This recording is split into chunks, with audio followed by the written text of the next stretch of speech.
It's a new era here at Grapevine Faith Christian School. We're excited for our first edition of the Mike Fuller Show with new head coach here, Grapevine Faith, Mike Fuller. And Coach, we have a lot to get to. Man, I first want to thank you for your time. I know this has been a big week of prep, and man, we're just so excited that you're at Faith. So thanks for the time today. We really appreciate it. Well, thank you. I appreciate being here. Excited about everything. Well, I'm so excited I can hardly sit still, honestly. And first as an introduction to our viewers, this is our new head football coach, Mike Fuller, and we are so glad he's here. Coach, let's start with your family as a way of introduction. Tell us about Holly and the kids. Okay. Holly and I have been married for 33 years. Awesome. Better get that right. You better get that right. 33 years. We met at ACU. She's from Longview. Met her in bowling class, actually. But we both had similar backgrounds. Parents were educators. Both my parents were teachers and coaches. Her parents were both teachers. Her dad was a principal. So we come from very similar backgrounds.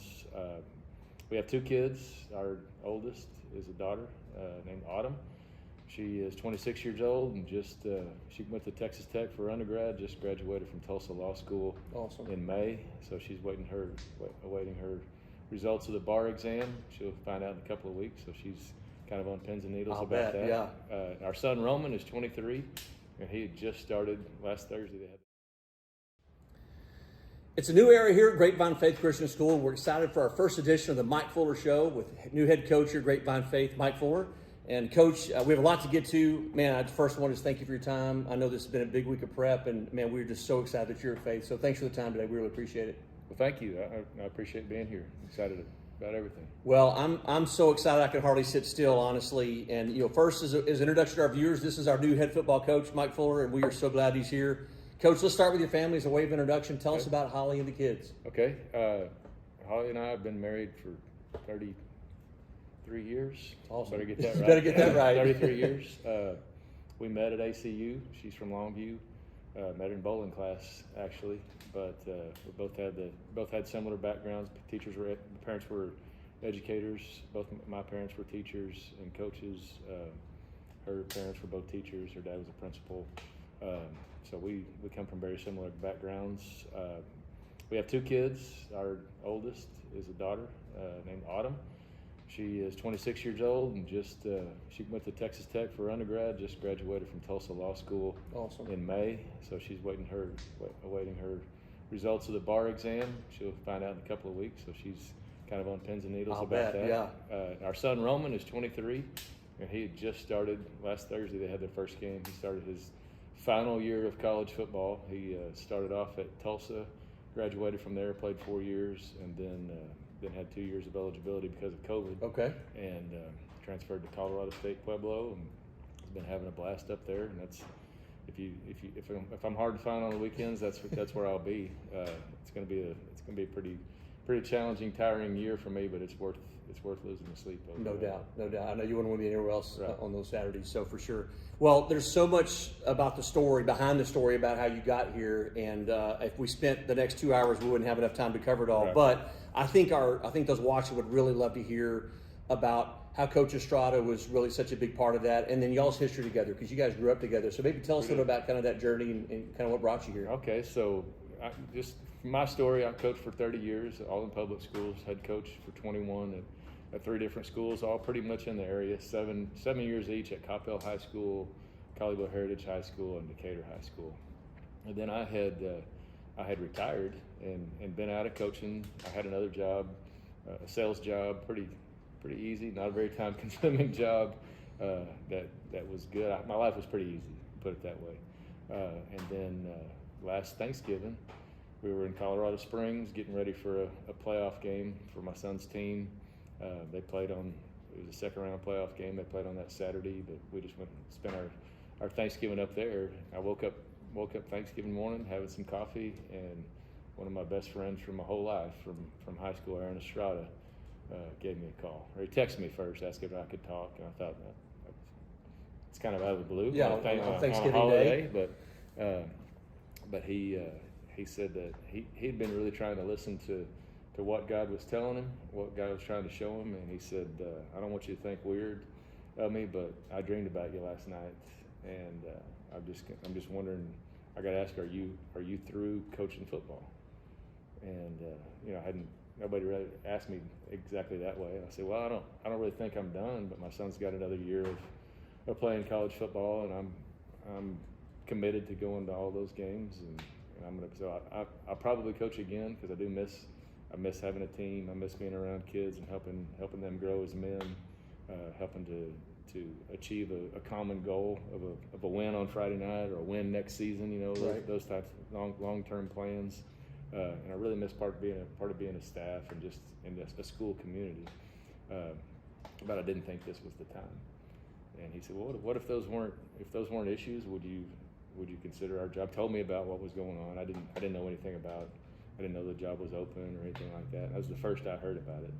And I said, "Yeah, I'd be interested." He said, "Well, is it okay if I give your name to the people making the decision?" And I said, "Sure." And then I got back from that game. Maybe it was the next week, I think, and got a phone call from Matt Lambro, just out of the blue, who happened to grow up right next door to my parents when he was in elementary school, and knew them and went to Colleyville Heritage High School. We had a really good talk, and then came in and visited, and it still was just seemed like it was just something to think about, or whatever. I didn't really know when I came in actually for this. You might think this is funny.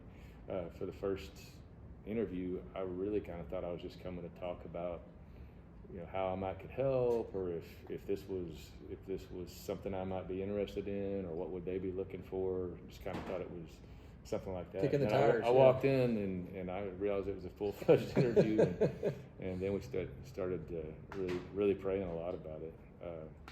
My wife is awesome because you know, for the last 4 years she's had a personal breakfast chef. She's had somebody to you know, we kind of reverse roles for over the years. I was a lot more present and able to serve her quite a bit better than I had for the previous 30 years. But I think what it boiled down to is she thought that this is what I was meant to be doing, at least right now, at least for one more shot. And you know, it's funny how God works, because I would have never thought in a million years that when I woke up that Thanksgiving morning that a couple of weeks later I would be introduced as the head coach here. But he's got a sense of humor. He does. Yeah. His ways are not our ways. Thank goodness, right? Well, choose whatever cliche you want. There's one that says you can take the boy out of the country, but you can't take the country out of the boy. And it's very much with you with football with that way. In fact, you mentioned this. You said you kind of thought you closed that chapter. In fact, I saw a Facebook post with you holding up an envelope of your retirement paperwork. And like you said, God had other plans. And man, a lot's changed since that, obviously. So talk about that desire. Almost that you told me one time there was almost a need that you needed to be coaching. And talk about that. Right. You referenced it a while ago, but talk a little bit deeper about that. Well, I think you know, 30 years in. Especially 20. Every year you have as a head coach, it can be a bigger burden and a bigger burden. Some friends of mine, I'm not saying it's that way this here or anything like that, but friends of mine have told me when I first started going, you know, when you're a head coach, you're going to make some enemies every year. You know, you just can't help it, because not everybody gets the prize. You know, not everybody is going to get the playing time that they want. And there's tough things like that. So there was a lot of challenges the last several years, and honestly, when I first got out, I was pretty relieved. It was just a whole lot of stress off my back, and I felt freer and lighter than ever. But then you start going to football games, and you start thinking about schemes. And I was in a sales job where I went to do fundraisers for mostly football teams, but it could be bands, cheerleaders, whatever, school groups. Yeah. And I started finding every time I went to a football field house, I would end up staying for 2 or 3 hours, and we'd get on the board and talk about cross or mesh or, you know, different schemes that they run, and you know, just realized that I did miss the X's and O's part of it. And then the more time that goes by, if you actually go to a game and you're on the sideline seeing your friends do what they love to do, then it just starts. It's something that's just inside of you, and you want to experience that again. Because there's really nothing like, you know, taking a group of boys, young men actually, and some some dedicated coaches and really working together as hard as you can to achieve a goal together. Along the way, you're certainly learning life's lessons and Sure. becoming better people. I don't think it's just the players that do. I think it's the coaches learning from players and vice versa. So it just this is perfect timing for me and for my family. I may not when I'm completely without sleep this fall. There may be some days when I wonder what I'm doing. Right. But when you think of what the reward is, and that's getting to be around these awesome kids here. Our kids are great. They'll do anything that we ask them to do.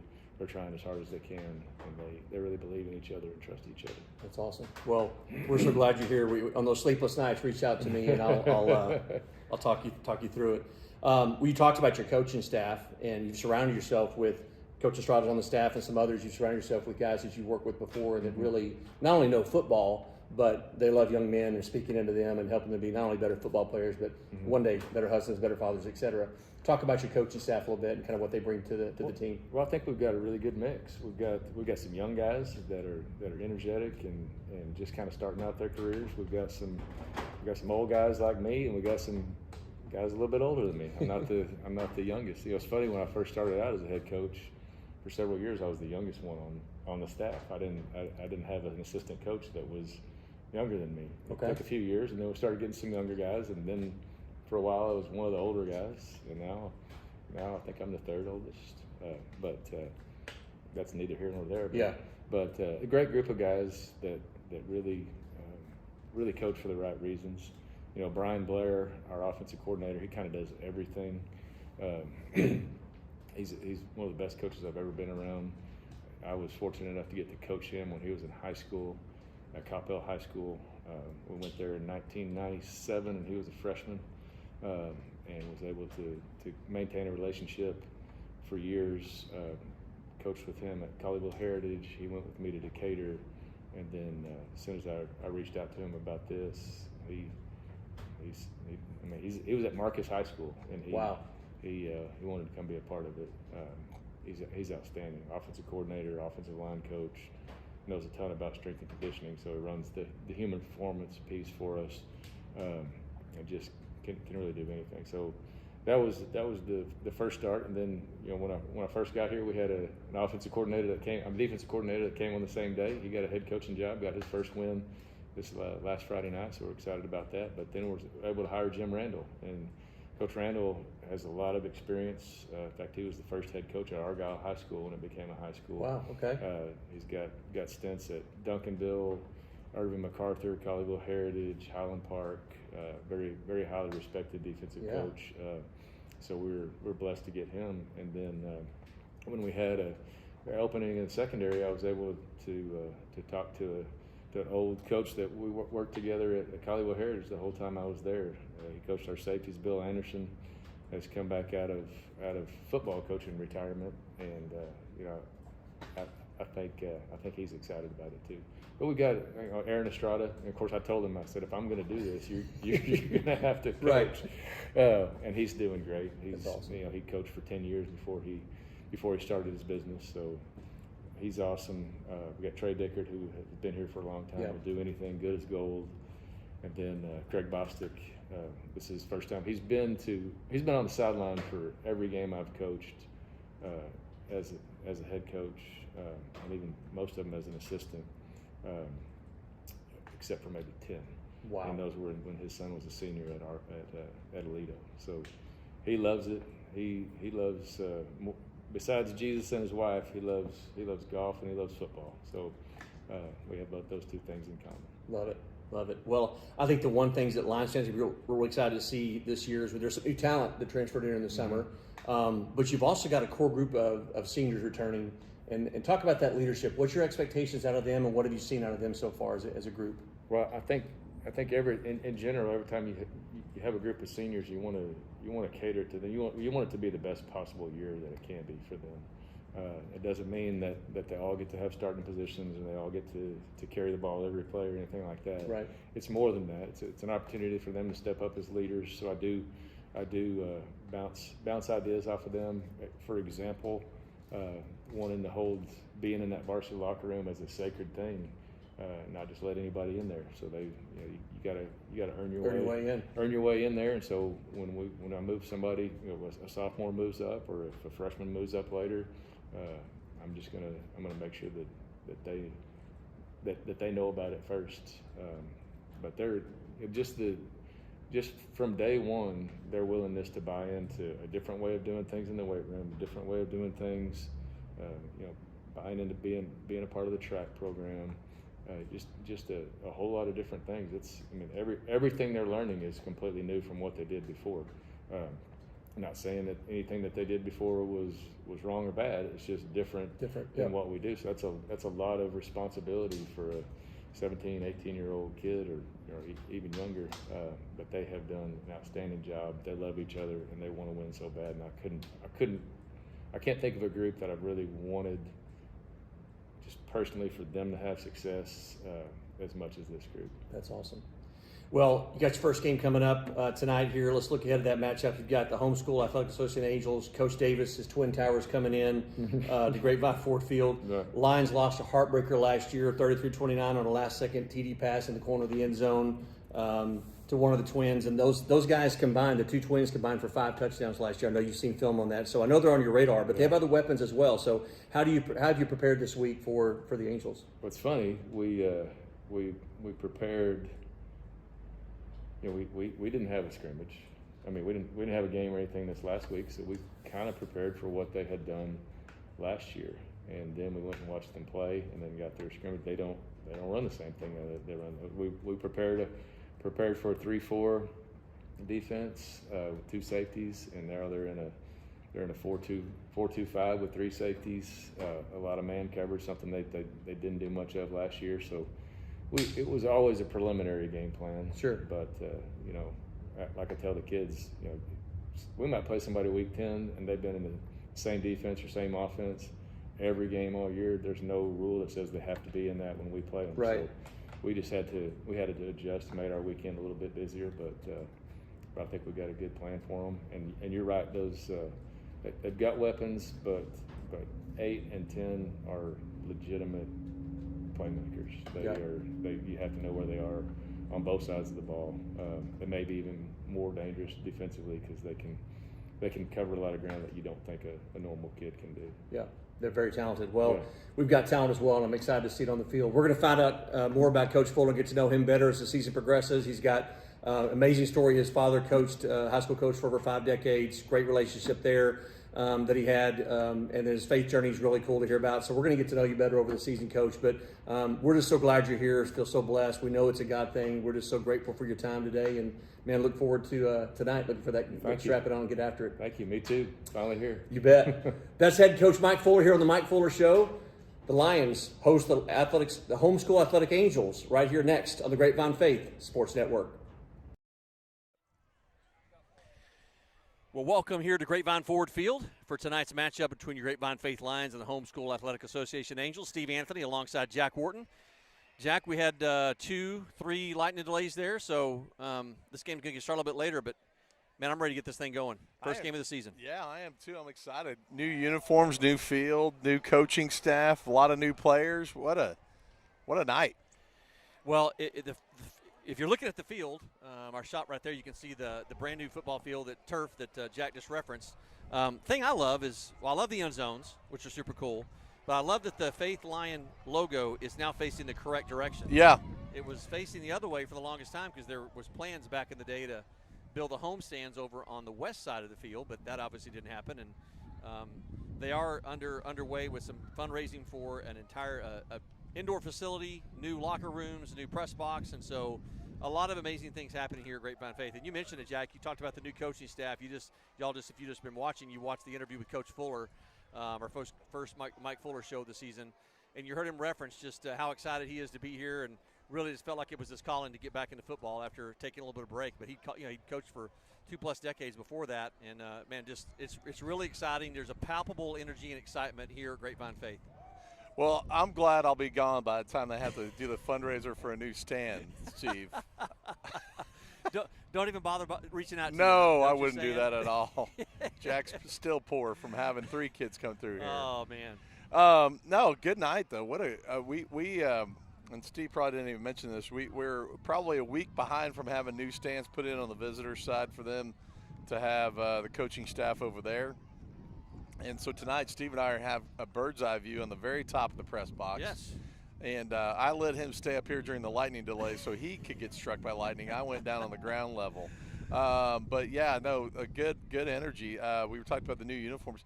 Very Ole Miss-like, almost identical to what they would wear at home most of the time.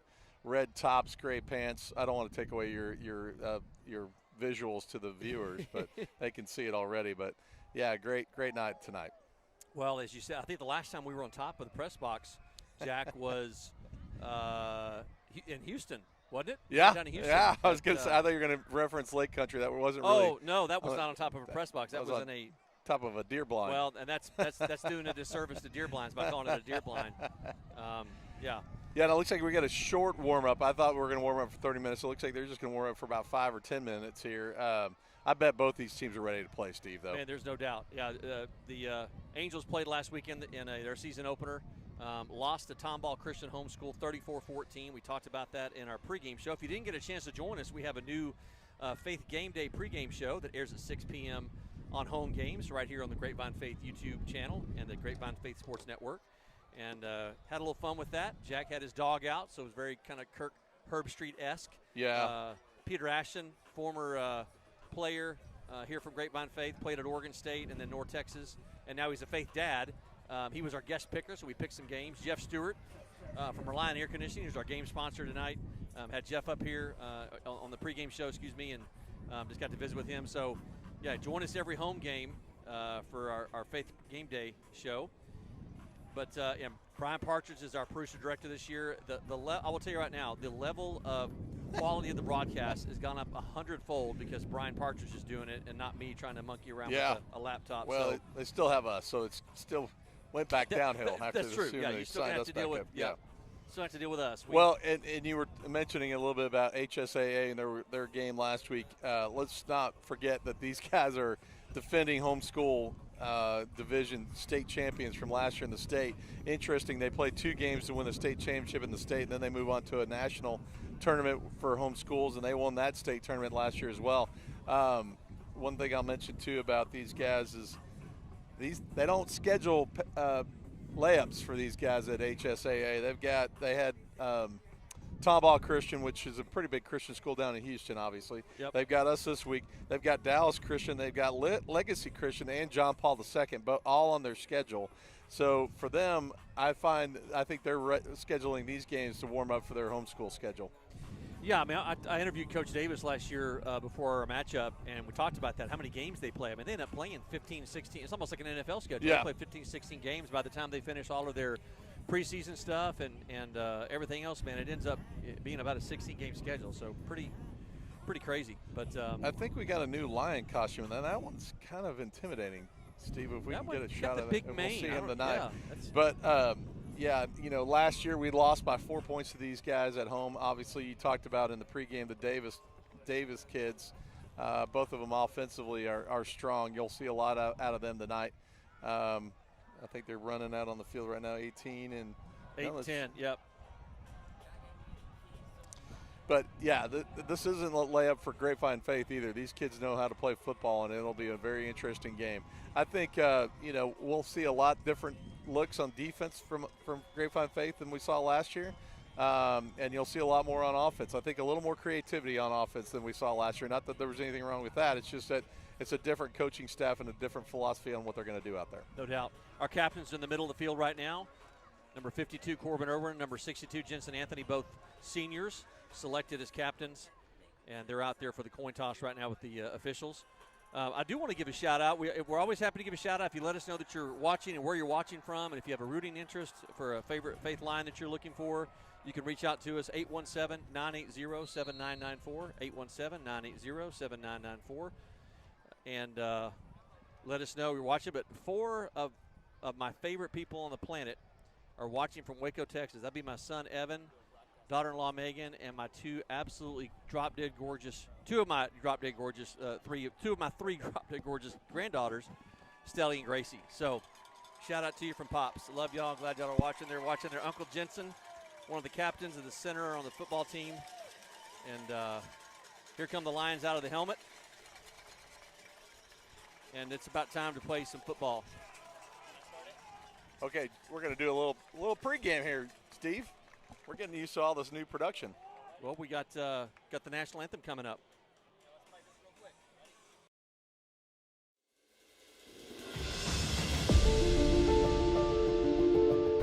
The wait is finally over. Football is back, and there's something about Friday Night Lights in Texas. The sound of the drum line, the roar of the crowd. And tonight we begin a new chapter in Grapevine Faith, a new season, and another opportunity to write this story. Every snap, every touchdown, every tackle, everything matters because it's more than a game. It's pride. And tonight, you, me, we get to live it all together. Because Lion football starts right now.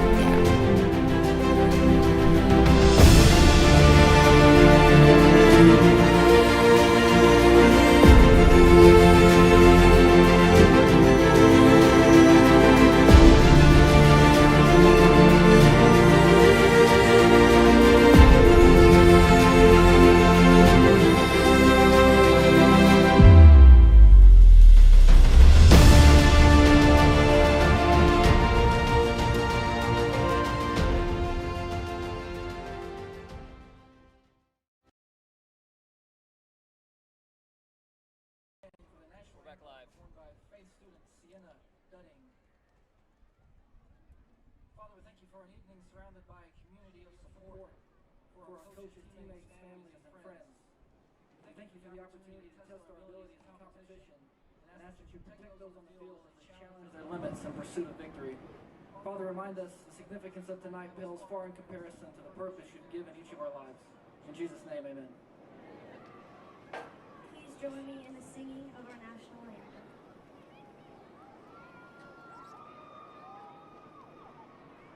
Oh, say, can you see by the dawn's early light what so proudly we hailed at the twilight's last gleam, whose broad stripes and bright stars through the perilous fight o'er the ramparts we watch with so gallantly stream, and the rocket's red glare, the bombs bursting in air, gave proof through the night that our flag was still there.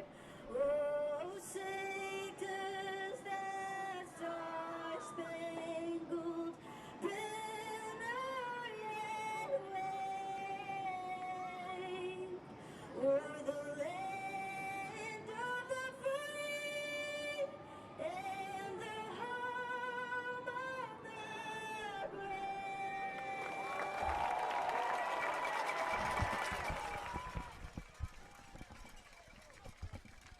Don't know if you could hear that or not. That was senior Sienna Dudding with our national anthem. One of my favorite people. Oh, Waiting for the kickoff here. The Lions will be kicking off to start the game. Homeschool Athletic Association will be receiving. Lions won the toss and elected to defer to the second half, and so they would assume they'll receive the second half kickoff. But new era here under Mike Fuller and his new coaching staff, and feels like it's been a long time coming, Jack. This is, again, we talked about this. There's nothing like Friday Night Lights. I'm a huge baseball fan, love all sports, but man, there's just something different about Friday nights. when the season ended last year, Steve, I needed a break. I'll be honest with you. No, But I'm ready to go now. Yeah, I I enjoyed. I'm re-energized, like you said in the pregame. I know Coach Fuller, he's been out of coaching for about a year or two. I bet he's pretty excited about tonight as well. There's no doubt. There is no doubt. So Thomas Hudnall, junior kicker, to kick off for the Lions, start the game with a line drive kick down the left side. Fielder right at the goal line. They're going to bring it out. It's number 3 towards the middle of the field. Oh, big stick there right around the 20, about the 18-yard line. And that's where the Angels will start their first series. Let's take a look at our starting defense for the Lions.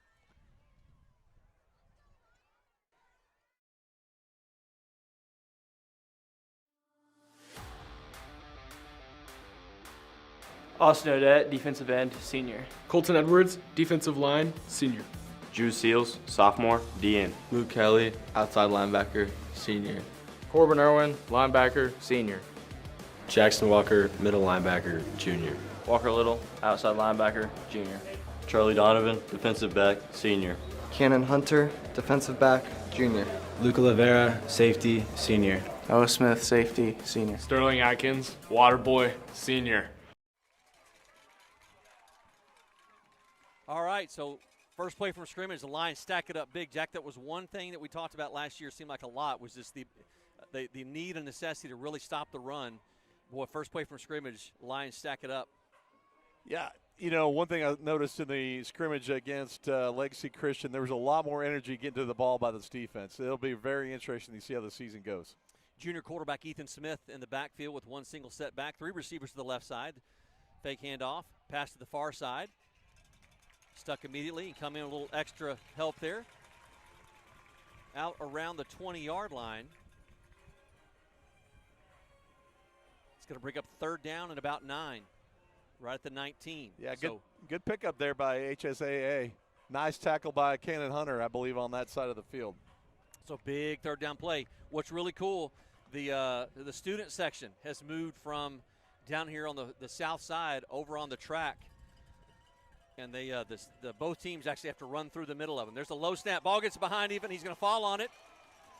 And that's going to bring up fourth down in a punt situation. Boy, that is huge for the Lions. Yeah, the student section now is on the track, Jack, and both teams have to walk in between 2 risers of students. So a nice home field advantage for the Lions that we haven't had before. That's Elvis Gallegos, our new AD, man. I'm telling you, he's like the Army. He does more before 6 a.m. than most people do in a day. He has brought so much new, cool stuff to Grapevine Faith as the new AD. Noah Smith back deep to receive for the Lions. Punter for the Angels back in his end zone. Snap is good. Gets the kick away. Noah receives it at the 39-yard line. Yep, let's take a look at the Lions starting offense.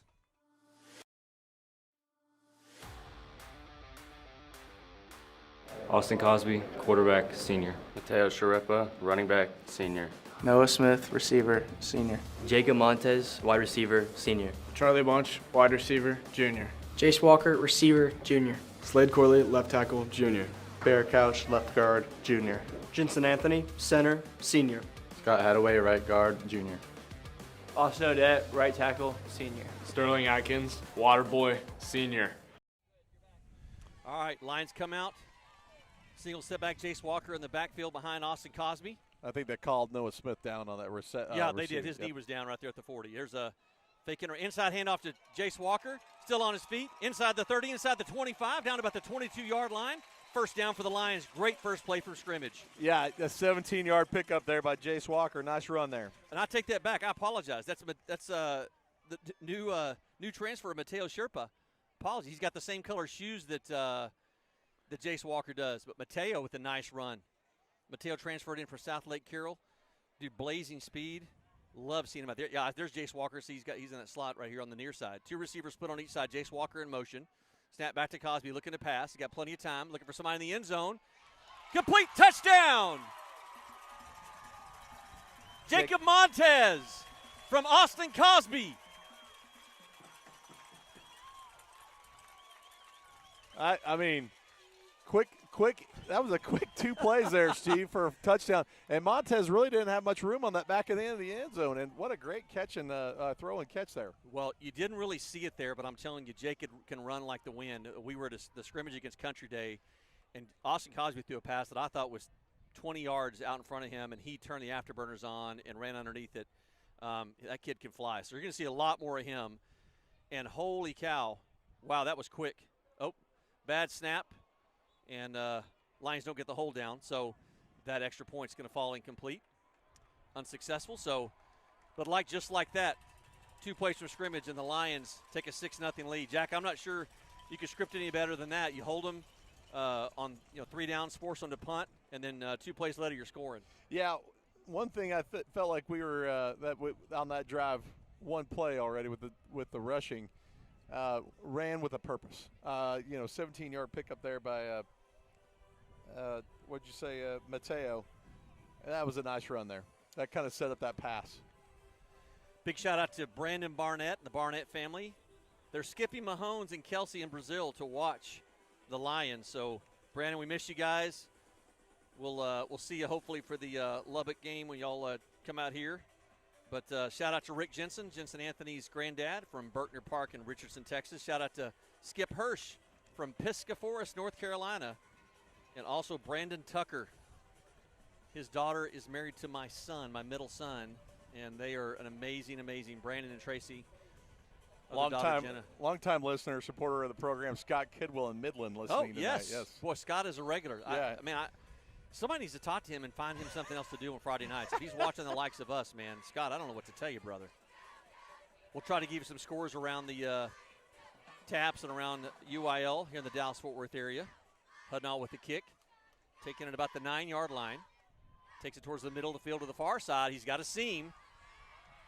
And out to the 35-yard line. So one area that the Lions really struggled in last year was in the special teams area was kickoff coverage. And they got it out a little more breathing room what they had last time. What are you doing now, Steve? You're just jinxing the squad. You're mentioning how bad that was. No. I'm just saying like that. I guarantee they're going to want to shore that up. So. Well, I'm also interested. I don't know why these teams don't fair catch those kickoffs more often to get that ball out to the 25-yard line and just be done with it. All right, 1st and 10 for the Angels. Lions leading 6-0 here. 9:10 left here in the first quarter, just underway here from Grapevine Ford Field. High snap, pitch to the far side, takes it around the end, catches a couple of yards out over the 35-yard line. These are not very good uniforms for the announcers, by the way. Yeah, I will say I like the. I think it's Colin Rooney on that one. The Angel. Oh, well, they're better for us. The Angels uniforms are cool because they're white with Carolina blue, but they're hard to see. Yeah, that's what I'm saying. Colin Rooney on that carry, 23. All right, 2nd down. We'll call it 6 from the 39-yard line. Snap back to Smith. Fakes inside half. Pass here to the near side. Complete. Out over the 45-yard line. That's going to be enough for a 1st down for the Angels. That's going to move the chains.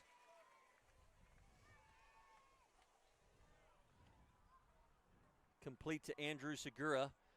Segura was a Lion killer last year, Jack. Felt like we called his name a lot. He played, I want to say he played some at quarterback or running back because we called his name a lot. He's split out wide as a wide receiver now. Yeah.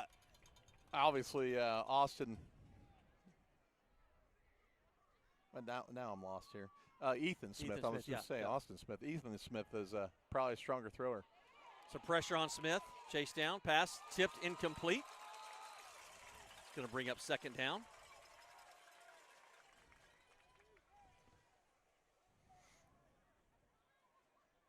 Appreciate you joining us here on the Grapevine Faith Sports Network. We're bringing you every game, road and home games. Next 2 games on the road. Next week we'll be in Irving at Cistercian, and then the following week we'll be down in Austin for St. Michael's. Both of those games here on the Grapevine Faith YouTube channel on the Grapevine Faith Sports Network. 2 receivers split out to each side. Single step back behind Smith. 2nd down and 10 from the 45. It's a good snap pass out to the flat on the far side. Picks up some blocks. Catches a seam. That's one of the Davis boys. He's off to the races, and he's going to score, Jack. Oh, man. Wow. Yeah, he can fly. Pretty sure that was Tyson, the 6'5" senior. And just like that, the Angels are on the scoreboard. Well, he hit the afterburners too as soon as he got through that seam right there. I saw that play set up pretty well, and I didn't think they were going to get that far on it, but that was a great play by HSAA. So if you didn't join us last year, Coach Davis with some college and playing experience, his twin sons Tyson and Jordan, receivers. One plays free safety, one plays strong safety on defense, and they're both receivers on the offensive side of the ball, and they're both incredible athletes. They both combined for 5 touchdowns against the Lions last year. Boy, this may be a delayed game here. Yep, they don't get the play away. You're right. Good call, Jack. It's a delayed game. They were late getting one of their linemen. Yeah, 54 was jogging out there a little late. I'm sure he'll hear about it tomorrow. I don't even have him on my roster. I mean, why? I thought it was 54, maybe 64. No, I think you're right.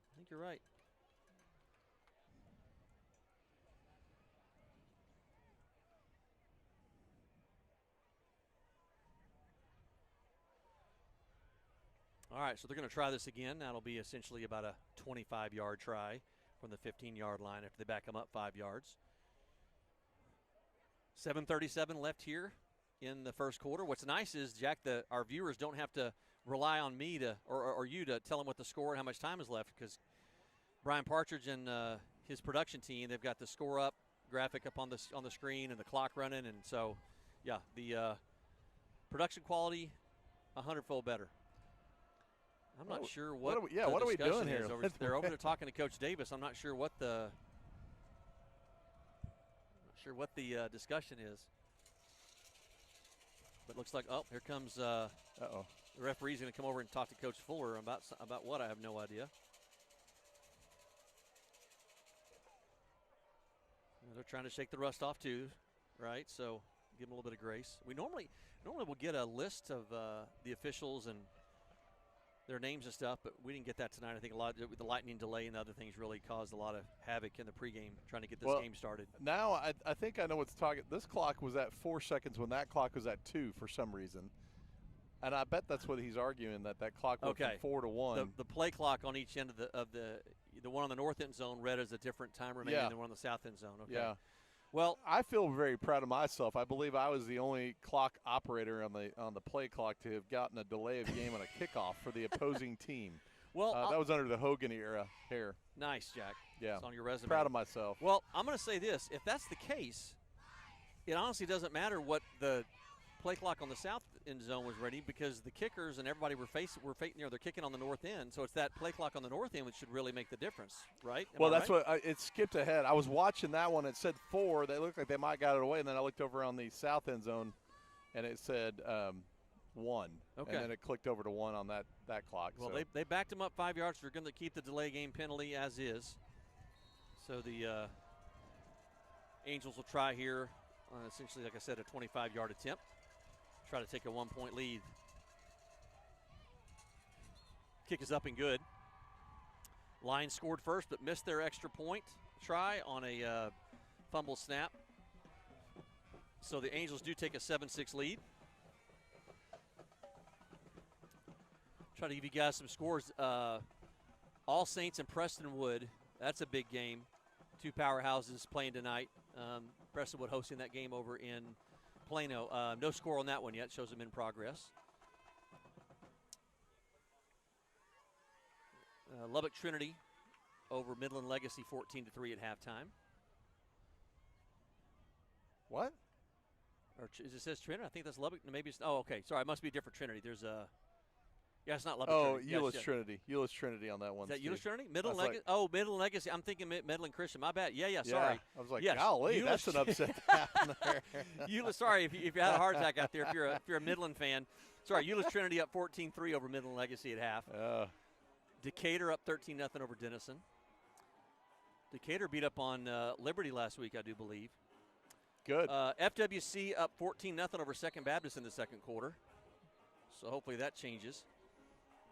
Duncanville, number 1 Duncanville over South Oak Cliff 29-14 in the second quarter. A lot of these games in the Dallas-Fort Worth area with some delays. Angels looking to kick it off.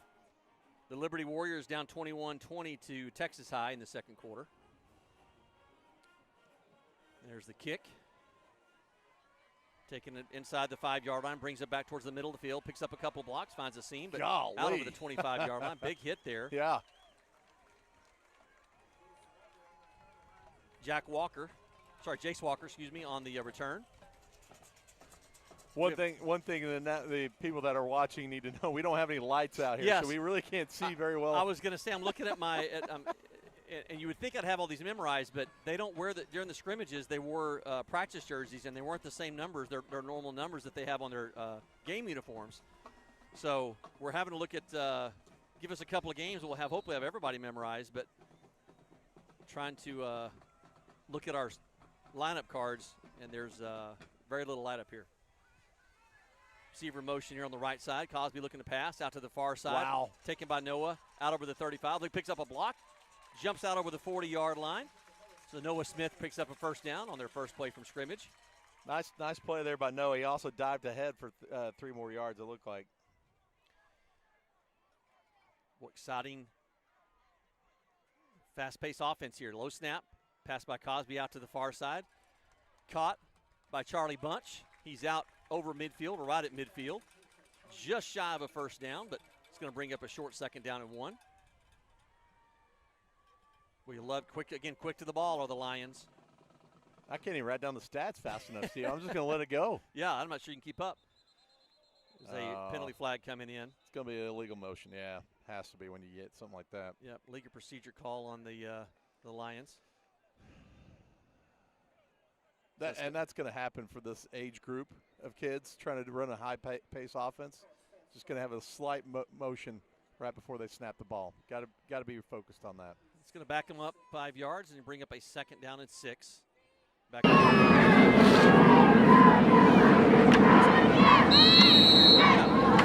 that good? The effort that the players have been giving here in the prep. Little play action pass here by Cosby. Caught by Jace Walker. He's out over the 50. That's going to be a first down. There's a penalty flag down here. I have no idea. There's a penalty flag down here by the side judge that was on the complete opposite side of the field. In that case, it would be a hold, I believe, defensively. You would think. I'm not sure who was looking at. Let's see. He's not even – that ref's not even moving, so it's going to be a decline. Okay. Oh, wait a minute. For the indication here from the referee. 6:22 left here in the first quarter. Lions. Okay. What about the comms? Can you hear us? Here on their second series. And trying to figure out what the, let's see, here comes their official with their indicator. So dead ball.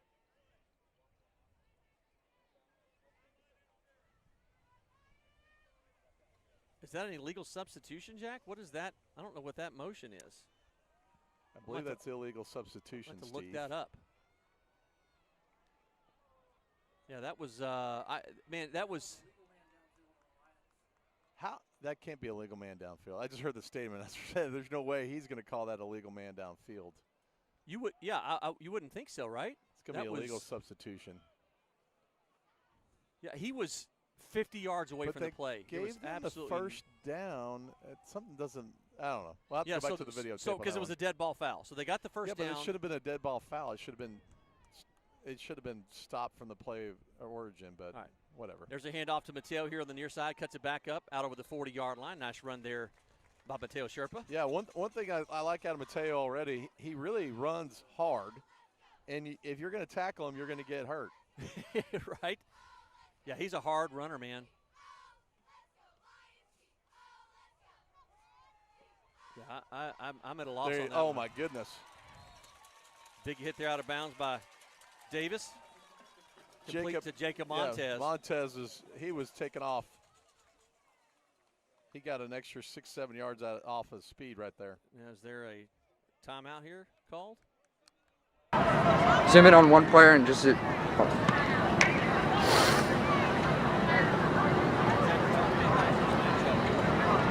Okay. Use timeout, right, for us?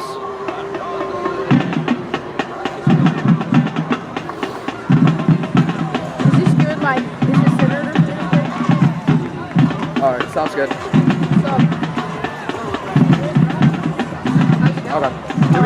Do we have to keep this button holding? Are not working, and for the first quarter,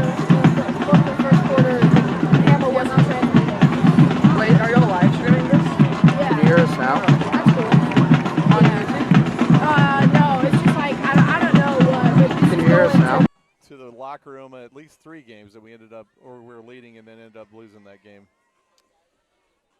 Well, the Lions, after this timeout, will start 1st and 10 from the Angels' 46-yard line. I'll say this about the squad already offensively. It is exciting. Yeah, they are. Stay. Like that. 12 watching. It's more than I thought, bro. Yeah, they're Even triple him at times last year. We had other great, Charlie Bunch and other great Charlie Donham and other great receivers on the team. But you got a guy like Jacob Montez. They got Jace Walker in the slot position now. Mateo in the backfield. Here's Noah Smith. Handoff on the end around.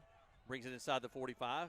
Knocked out of bounds at about the 42-yard line. So gain of about 4, but call it 3 on the play.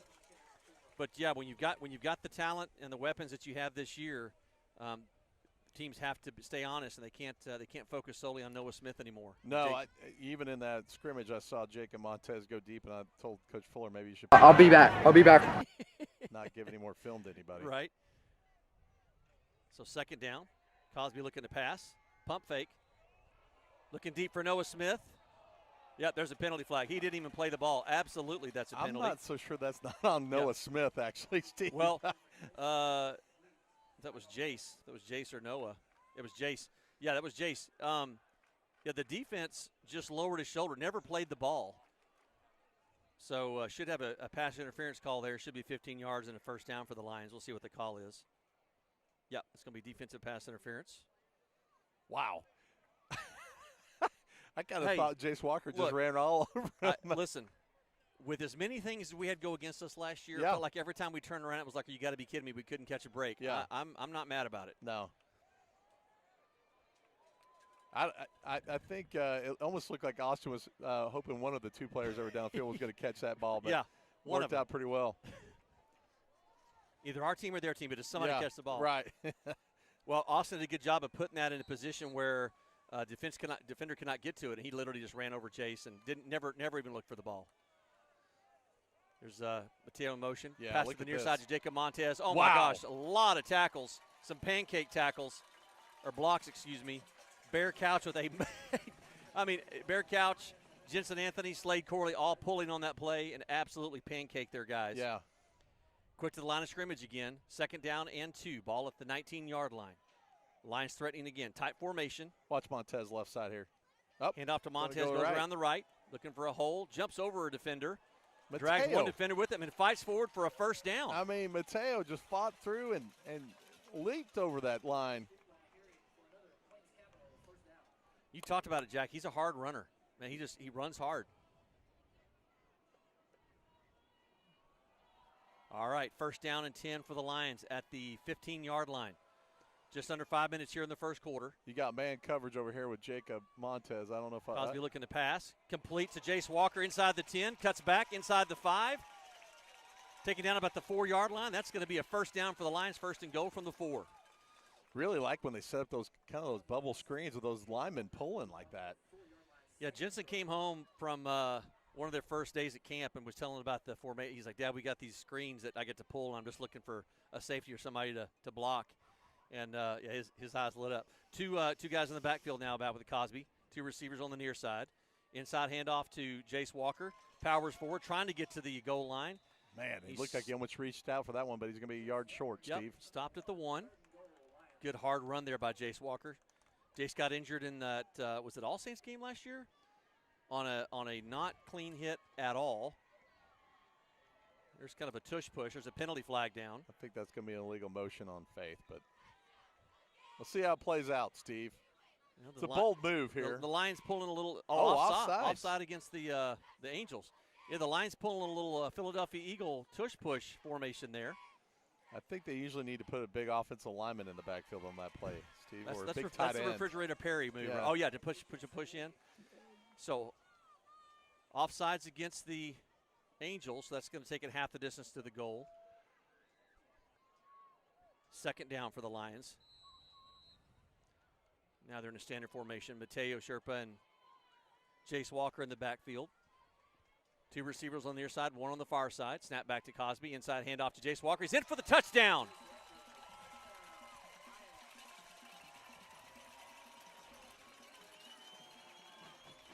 Boy, Jack, unlike the first years where you score on 2 plays, Yeah.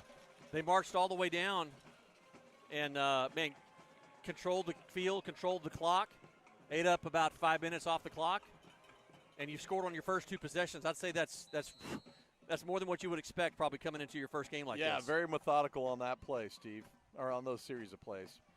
Snap is good this time. Thomas Hudnall's kick is right down the middle. And so the Lions take the lead 13-7 with 3 minutes, 40 seconds left here in the first quarter. Jack, we talked about this in the pregame show. There's a palpable energy. Look, there's palpable energy because you're starting the football season up again, right? But there's a palpable energy not just for the football program, but just Grapevine Faith in general. Yes, the athletics. You got a new athletic director. You got a new volleyball coach. You got a new basketball coach. New football coach. So a lot of excitement, but just as a school in general, man, there's a lot of excitement and anticipation. I thought the pregame atmosphere was very exciting. You got a booster club tailgate. You had a new students tailgate. You had our pregame. I know a lot of people came out to see you and I just for that. But if you do say so yourself. Yeah. But, yeah, no, I agree. I think tonight's game was a lot more energized to start than some of the previous seasons. I mean, this has been 8 years since we've been to the state final, Steve, and we won it about 8 years ago. Some of these kids on the squad remember, I mean, they were youth going to school here, and they probably remember that. And we haven't had much success over the last, say, 4 to 6 years in our football program. So I'm really excited. Coach Fuller talked about it. If you watched the Mike Fuller show in our pregame, talked about his Coach Blair, Coach Randall, Coach Estrada. I mean, the coaches that are in here. Kick goes down, stays inbounds, goes through the end zone for a touchback. Just a new look, and guys that he's known a long time. He and Coach Estrada grew up together, played high school football together, have known each other over 40 years. And we talked about in his pregame show that Coach Estrada was instrumental in getting him to Grapevine Faith. But just a really, really solid group of guys on the sideline, and the players have bought in. And man, this is fun to watch. Yeah, I noticed it in the scrimmage. Those kids were flying at the football, especially on the defensive side of the ball. Mentioning Hudnall kicking off there, interesting style that we've incorporated here, because I noticed that in the scrimmage as well. They're trying to kick it low and to the outside, so there's a little return on that one. Inside handoff by Smith. Running back cuts it back the other way, but nice stop there. Corbin Irwin on the stop. About a 1 yard gain out to the 26-yard line. Be calling Corbin's name a lot. He had a leg injury last year that took him out. And, man, it was just heartbreaking. Just absolutely killed him. But, man, what a not only great football player, he's an absolutely amazing young man. If you watched our game day show, you saw that interview with Brian Partridge with him. 2nd down and 9 from the there's some motion there. Somebody moved over there. Yep. I think this end moved. We jumped a little early, but we'll see if he was out there calling the headlines on this side. He's saying it was offsides. We'll see if he was drawn offsides. No such luck. That's going to be an offside against the Lions. Yeah, I saw that end and tackle on this side. I thought moved, but he may have been reacting to Austin Odette. It's a red out here tonight. I'd say most of the fans here on the Grapevine Faith side are wearing red. Lions obviously in their red jerseys, and the cheerleading squad in their red uniforms. Had a pep rally today, which was a ton of fun. Like I said, just a lot of excitement around Grapevine Faith. All right, 2nd down and 4 from the 31-yard line. Just under 3 minutes left here in the first quarter. Lions leading 13-7. Snap back to Smith. Looking to the right, to the left, excuse me. Pass complete to Davis. Out over the 40-yard line. He fights for another half yard maybe. Just at the 40, so that's going to move the chains. Really going to have to make that tackle on Davis. Yeah. You can't let him get yards after the catch. Well, they actually spot the ball at the 41. Yeah, you should – the defense should not be surprised where they're looking. Smith is going to look at one of the Davis twins, probably as his primary target initially. And I know, but the coaching staff went to the Angels Tomball Christian Homeschool game last weekend to scout. More on that in just a second. 1st down, man in motion here on the near side. Little play action. Smith chased out of the pocket, thrown out of bounds over here on the near side. So Coach Fuller talked about the fact, he said, I'm glad that we went to the game because they ran a completely different offense from what they'd been seeing on film from last year. He's like, it wasn't even close. So he said you can never sometimes rely just on, what you've seen on film, especially if it was from the previous season, because they ran an entirely different offense. I think a new defensive scheme as well. I think they were a 4-5 or something. I can't remember, 4-3. I don't remember what he said. But all right, incomplete pass. Stops the clock just over 2 minutes. 2 receivers split to each side with a single setback behind Smith, who goes in motion. Empty backfield now for Smith. And he is taken down, finally taken down. A lot of pressure there initially. Corbin Irwin was in there. Jude Seals in there as well. Big loss on the play. Man, that is one thing you did not want to happen if you're the Angels. Yeah, that was in a hurry, too. They got back there in a hurry to get on him, Steve. That brings up a massively long 3rd down play. Ball spotted at the 23-yard line. They've got to get to the Lions 49. So it looked like Ethan was still trying to throw that ball away, and he just couldn't get his hands out there fast enough. Great pressure there by the Lions. It almost looked like they were setting up a screen because it looks like some of the linemen released. But, yeah, that was wild. Empty backfield for Smith. 3 receivers on the far side. He's looking to pass. He's being chased out of the backfield. Thrown incomplete. I don't know where he was going with that ball. I guess he was looking at Davis, Jordan one of the Davis twins, was running downfield. There's no way that Smith could have thrown the ball. Even if he sets his feet, he couldn't have thrown that far. It would have been a 60-yard pass in the air into the wind. And so he tried to dump it off to one of the shorter upbacks here, one of the receivers that had taken a shorter route, and falls incomplete. Just over a minute left in the first quarter. Lions leading 13-7.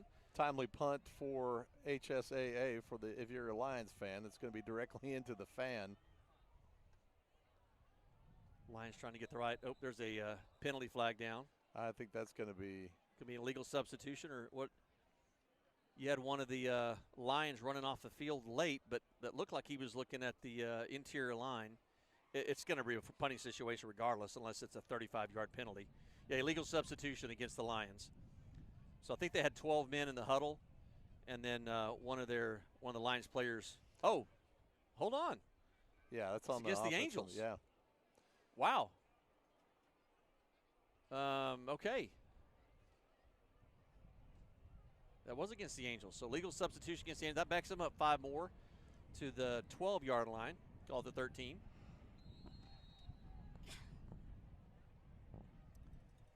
Noah Smith around the 50-yard line for the Lions, waiting this punt. High snap, it brings it down.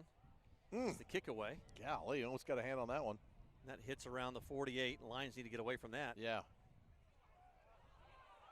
All right, so that's going to be down. Yeah, so what the yeah, once it touches that.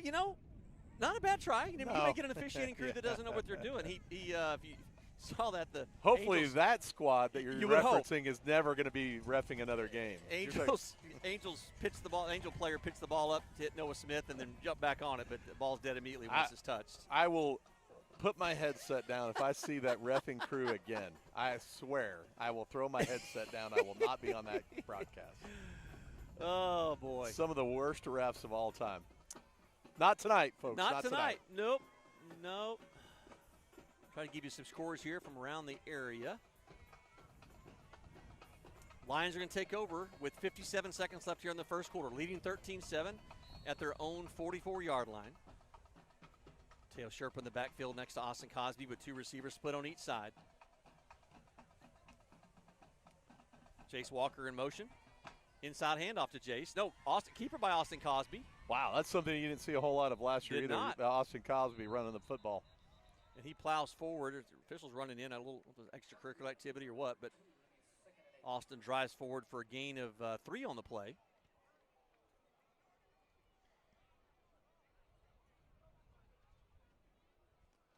Hurrying to the line. Medina over Bracken Christian, 60-12 in the second quarter for those that are following that game. Austin Regents up 7-0 over Kincaid in the first quarter. Jace Walker in motion again. That time it is a handoff, but it's coming back. Oh my gosh. Flea Picker. Oh, man, just underthrown. They had a end around, then a reverse, and a flea flicker to Austin Cosby. And Montez was open. Montez was open, and I think Austin was shocked that he'd gotten past the defenders, and he didn't come out of his hand real clean. Yeah, I agree. It almost looked like he panicked to throw it. A little bit. He's like, oh my gosh, I got this play. Parish Episcopal over Episcopal 31-7 in the third quarter, excuse me. Prestonwood and I think we got offsides. Oh, yep. There's Austin. I mean, that's something we didn't see last year out of Austin. He's very comfortable in running the football, it looks like, so far tonight. Oh, I think I looked at the stats for the season, and it was less than 30 yards or less than 40 yards for the entire season with him running. So St. Michael's, I'm not sure if it's the same team time that we have in 2 weeks, that they're up over St. John the 23rd, 35-6. You can throw the records out in that game, Steve. Well, yeah, no doubt. So offsides against the Angels. Jack, I like the student section down on the track, man. They're a lot noisier, and again, you're going to have a little bit of a home field advantage with that. Yeah. Now Jacob Montez slides into the backfield next to Austin Cosby. 3 receivers split. Oh, Austin Cosby split out wide. So you got a wildcat formation. Jacob Montez is going to take the snap direct from center, cuts it back up the middle. It's out over the inside the 40. Oh. Man, if he had gotten past that tackler, he would have been gone. There was so much green grass between the 35-yard line and the end zone. I had to double check because next to Montez, I'm not sure who that was next to Jacob in the backfield.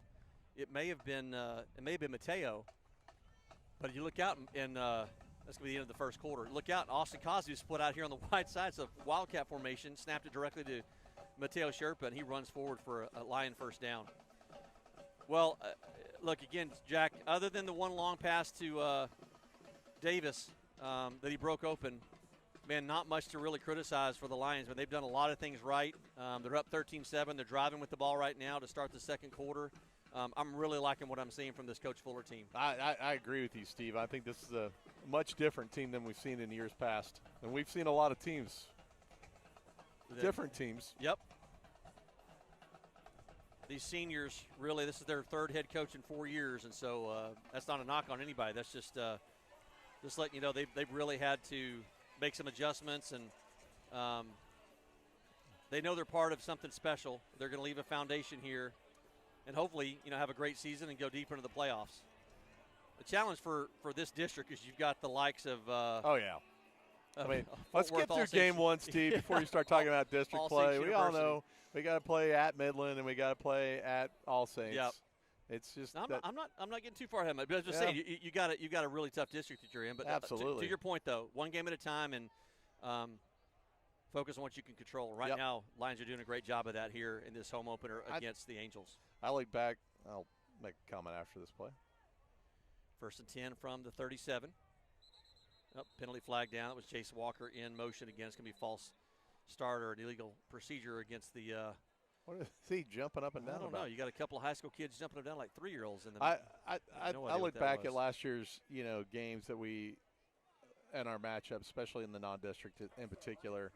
Non-district, we were competitive in all those games. Just things didn't fall our way, like you mentioned it earlier. Maybe mistakes late in the game and it just didn't come through. I think we're better athletically this year, and I think we're better, style of play than we were.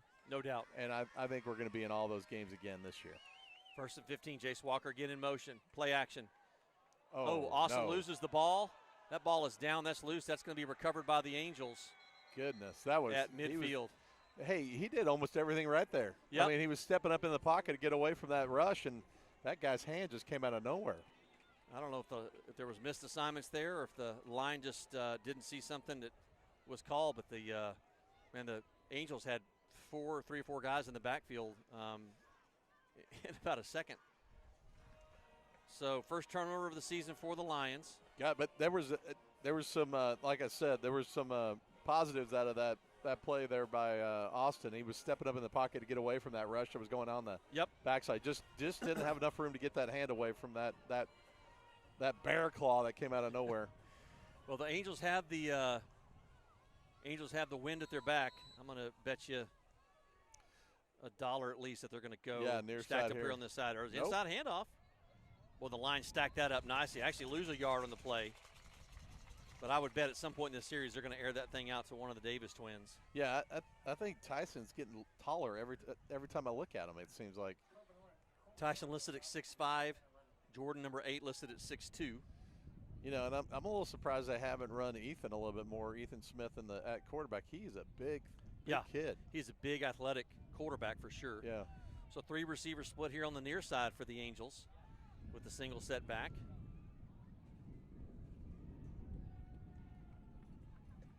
Inside handoff. Out over the 50-yard line inside the Lions territory. Should they get a little bit back after that first down play of we'll call that a gain of 3, so it brings us up 3rd down and 8. Big opportunity here for the Lions defense to make a big stop, Jack. If they make a stop here, I'd be curious to see what the Angels decide to do.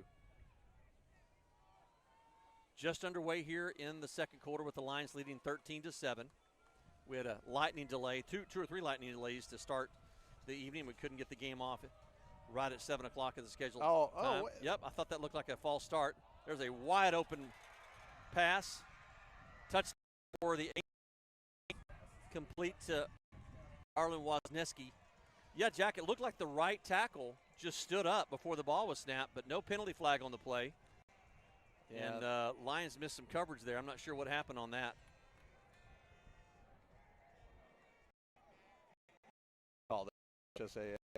Yeah, my son Evan texted me and said the Davis brothers are a problem. Yes, son, you were not wrong. Thanks a lot, Seth. That's Jensen. Oh, sorry, Evan. Excuse me. Evan. Yeah, they are. They were a problem last year, and but interestingly enough, you know that pass was complete to not to one of the Davis boys. Number 54 late getting out on the field for HSAA again. So. Again, that's the second time he's going to hear about it. Yeah. Oh, my goodness. How did they not? There's a penalty flag down. How did the Lions not block that? Is this one of those assisted blocking? We'll see what the call is here. A lot of penalties here in this first half on both sides of the ball. Well, you said it. It's the first game of the year, and you're going to see. Well, for us, I don't know about for HSAA. They've already got one underneath their belt. Yep. But it could be the first game for these refs as well. Talk it over here. Yeah, Luca Rivera, one of the new transfers in as well. Great to have him on the team. It looked like he ran past. I don't know how he didn't block that ball. They just barely got the kick. He was straight up. I think if he a little bit, he would have had that ball. All right, there's a personal foul against the Lions. So, yeah, Jack, you're right. It may be that assisting, if you assist somebody, like help them jump up over the pile or try to block or whatever, they call a penalty. I'm not sure who it was on. So Walker Little talking to the coaches and trying to explain what he heard down on the field. Yeah, what we were talking about earlier, too, we're up on the very top of this press box today. When you mentioned it to me, I was like dreading this because I thought it was going to be 110 degrees out here, Steve. But it's such a beautiful night. It's been a great evening out here so far. No doubt, man. It's been cold front moved through. That's what caused we threatened with showers. We were worried that we were going to have some rain, and we were worried about our equipment and all that. Brian Partridge. And Brian, I will tell you, he's put in probably 100 hours this week. I don't know how many, but, I mean, the guys worked tirelessly. I don't know why you're saying it just because he's on the headphones. You don't need to say something positive about dude, hey, Partridge. I'm just giving credit where credit's due. Brian's done an amazing job. Already seeing comments about the quality of the broadcast. Yes, it looks way better with the graphics and all of that. So well, and I think a lot of credit goes to you and Coach Brooks actually getting this thing off the ground. What was that, 6-7 years ago? Golly, that feels like forever. Golly, dude. Huh? I got a senior now. Yep, Tammy Peden saying that the graphics look great. I agree, Tammy. It was 7 years ago then, wow. Brian. Yeah, it was 7. Come a long way. So the Angels are going to kick from the penalty. After the penalty, they're going to kick from the Lions 45. So onside kick? I would. Why not? Why not? Yeah, it's I'd a rather possibility. do that than try to kick it away to Noah or one of these other guys back there. They're going to Montez back there too. Montez is back there as well. It's going to be an onside. It won't be a return. There's no way unless they try to line drive it and hit one of the upbacks. So, that's always a good one. See what the Angels do here. He's looking at him. He got Pooch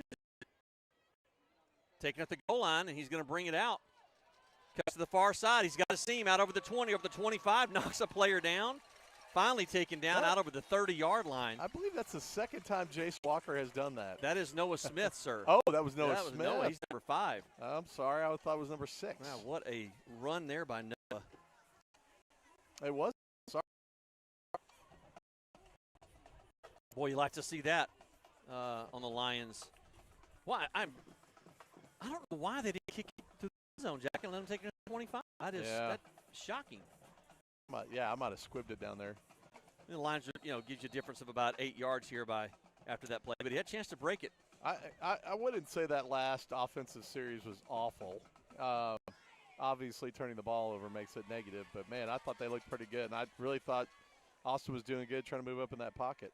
First and 10 pass out to the side to Jacob Montez, looking to pick up a block. He's knocked down out over the 35-yard line, so gain of about 3, almost 4 on the play. I would say this is also a quicker release from Austin Cosby than we've seen in years past as well, and that's good. I mean, I know you got your Wildcat again. Jacob Montez and Noah Smith in the backfield again.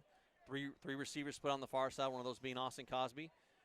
Direct snap back to Jacob Montez, looking to pick up a block, brings it here to the near side, cuts it back out. And he is swarmed and taken down. It's going to be a loss of about 2 on the play. That Jordan Davis was about to swallow him up.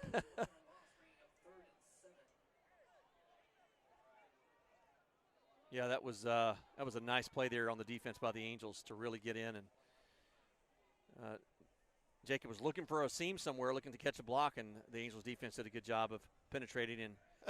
I think Mateo got confused on how many people he could block. Design rollout by Austin Cosby. That pass falls incomplete. It's going to bring up 4th down. Uh-oh.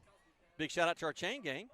Mark Edwards, Doug Atkins, and Charlie Bunch is down injured. I don't know what he did here. Maybe a cramp? Yeah, he's right here on the sideline. He fell Braxton down Corley. Sorry, Braxton, Mark, and Doug on our chain. Yeah, Charlie's down here. It could be a cramp like you're saying. I think he's cramping up. Well, that was almost a pretty decent play there.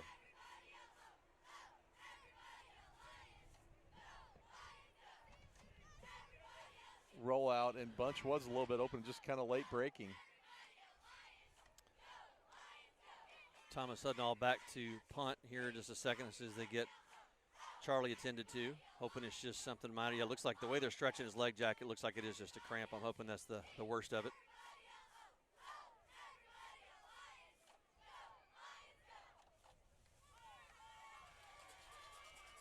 You know, interesting. Coach Fuller walked by Charlie Bunch, was pointing down at him as a special teams guy, saying, "Hey, Bunch is out. You better find your backup." You know. Boy, apparently this receiver for the punt returner for the Angels thinks that Thomas Hudnall is going to kick this thing 70 yards into the wind. Yeah. Good snap. Oh, no. Oh, kind of came off the side of his foot there, so that's going to hit. Oh. It does take a Lions roll and kick out towards the 40, inside the 42-yard line. That's Clark Lemmerman was back there my kicking. bad. Is that Clark Lemmerman? Yeah, Lemmerman. Yeah, Thomas. Apologies, Thomas. Yeah, no worries. Thomas is focused on his kicking. Clark, one of the senior transfers in this year. So the Angels start with good field position at their own 41-yard line. You mentioned something in the pregame, Steve, about the Grapevine golf carts. I have not seen a ride for me at all. You said there was going to be rides for. So yes, our Faith Game Day sponsor, Grapevine Golf Cars, super excited to have them on board. Terry Hudley. They will be supplying the golf cars moving forward for Grapevine Faith home games. Oh, all right. Well, they pick stars up in the parking lot or what? Apparently. Pass out here on the near side. Corbin Irwin wraps them up. About a 2-yard gain. If I were HSAA, I might want to put a helmet on Corbin if we're trying to get the ball downfield. So I didn't think about this in the pregame, Jack, but before the game started today, I was down near the field. Coach Davis and one of his players, they were still assembling and headed towards the locker room. And a kid, all I heard Coach Davis say is, "How in the world did you not look in your bag to see if you had your uniform?" He was so put out. I think that probably happens a lot on these homeschool teams. It was funny. All right, there's the inside handoff. Austin Odette just misses the tackle. Had him wrapped up, just missed him. Ooh. Boy, they stacked that kid up pretty good. Yep, Austin. I'm not going to say it happened or didn't happen in my house, but I did have to go back to the house to get a certain uniform for maybe a lacrosse game or Right. two. Right. Allegedly. I'm not going to name which child it was, but Graham. Oh, did I say that out loud? First name starts with a Graham. Yeah. All right, Angels with a third down play here, 3rd and 5. It only happened on once, though, 46-yard line. Three They receivers split on the far side. Snap back to Smith, looking to the far right side. Pass complete. Out to Davis, and he scampers forward. That's going to be more than enough for a first down. That's going to move the chains. Well, that was an interesting throw by Ethan Smith, sidearmed over there to the side. And I double-teamed Tyson over here on this side of the field. Pass complete there to Jordan Davis. So that'll move the chains. Lions defense looking to step in here. 8 minutes left in the first half. Coming up at halftime, our Stories of Faith. We're doing those again this year. Chef Patrick, our Director of Food Services here at Grapevine Faith. Really, really cool testimony and story from him. Snap back to Smith. Inside handoff. Springs to the outside. Big play there by Corbin Irwin. Nope. I'm sorry. That was Austin Odette.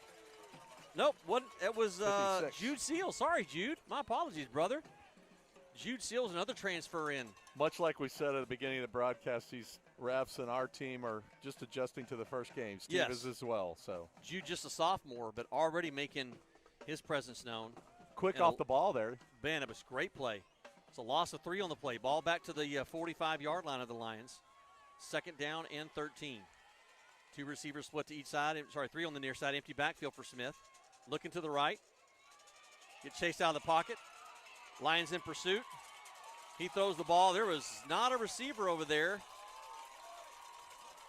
And he didn't get into the line of scrimmage either. He did not, and he wasn't outside the tackle. I think they're going to talk about it right here. He wasn't outside the tackle. He didn't get back to the line of scrimmage, and I didn't see a receiver within 15 or 20 yards, so we'll see. Jude Seals back there. Yeah, there they go. Yeah, Colton Edwards was in big pursuit, too, number 54. It almost looked like Colton didn't realize why there was nobody there in front of him. He's like a little shocked. Good pressure by both those kids. Yep, Jude and Colton, nice play there. So that's going to bring up a loss of down, and that's a spot foul. So that ball goes all the way back to their own 30 when they started on their own 45. Now they're back a huge, again, that's a loss of down. So that brings up 3rd down and forever. Yeah, and a couple of these coaches on this staff, too, for Coach Fuller, have coached at big-time high schools, which is a nice experience to have on the squad. Well, Cannon Hunter's got his hands full over here with Davis, split out wide. There's a penalty flag That's down. That's going to be on HSAA. Yep. Yeah. False start or something. Cannon Hunter may be giving up at least a foot. Oh, yeah. Cannon, poor guy, he drew that card against Davis last year. All Cannon has to do is keep him in front of him, and he's done a pretty good job so far when they were on his side of the field in the first quarter. Cannon's gained some height and some muscle over the offseason as well. In that scrimmage against Legacy Christian, he played really well from what I saw. Yep. I didn't see the whole game. Yep, he did. All right. So 3rd down and good grief. Let's just call it a football field. 22. They've got to get to the Lions' 32-yard line. They're at their own 27. Smith looking to pass. Oh, no. Looking deep. Knock it down. Intercepted. Great play by Luca Rivera on the interception. Well, I love right there. Cannon was stride for stride with Jordan Davis. With Tyson Davis. But Luca Rivera came over from the safety position with a great interception. And so didn't even give the Angels a chance to punt. The Lions are going to take over 1st and 10 from their own 42-yard line. I think HSAA was hoping that they would catch that ball like that. Yeah, I mean, I guess in their mind it was probably as good as a punt. But, yep. Boy, it seemed like from a momentum standpoint, we'll see what the Lions can do with it here. But hopefully this gives them a little energy and they can move the ball down the field like they did their first 2 possessions. They scored on both their first 2 possessions in the first quarter.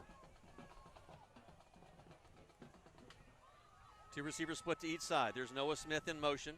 Inside handoff to Sherpa. Oh, get to the outside. Goodness. Inside Angels territory, 1st down. Charlie Bunch trying to make a big block over here. If he had just stepped to the outside, I think Mateo would have been gone. Yeah, boy, it's Mateo, fast runner. We got timeout called here by the Angels. Boy, Mateo off and running. Love to see that. It was nice. They brought Noah Smith in motion. I was confused. For like an end around, and they faked it to him and then did an inside handoff to Mateo, and he did the rest. Got some nice blocks from his offense. Again, coming up at halftime, our Stories of Faith with Chef Patrick. Everybody raves about the food from Chef Patrick, by the way.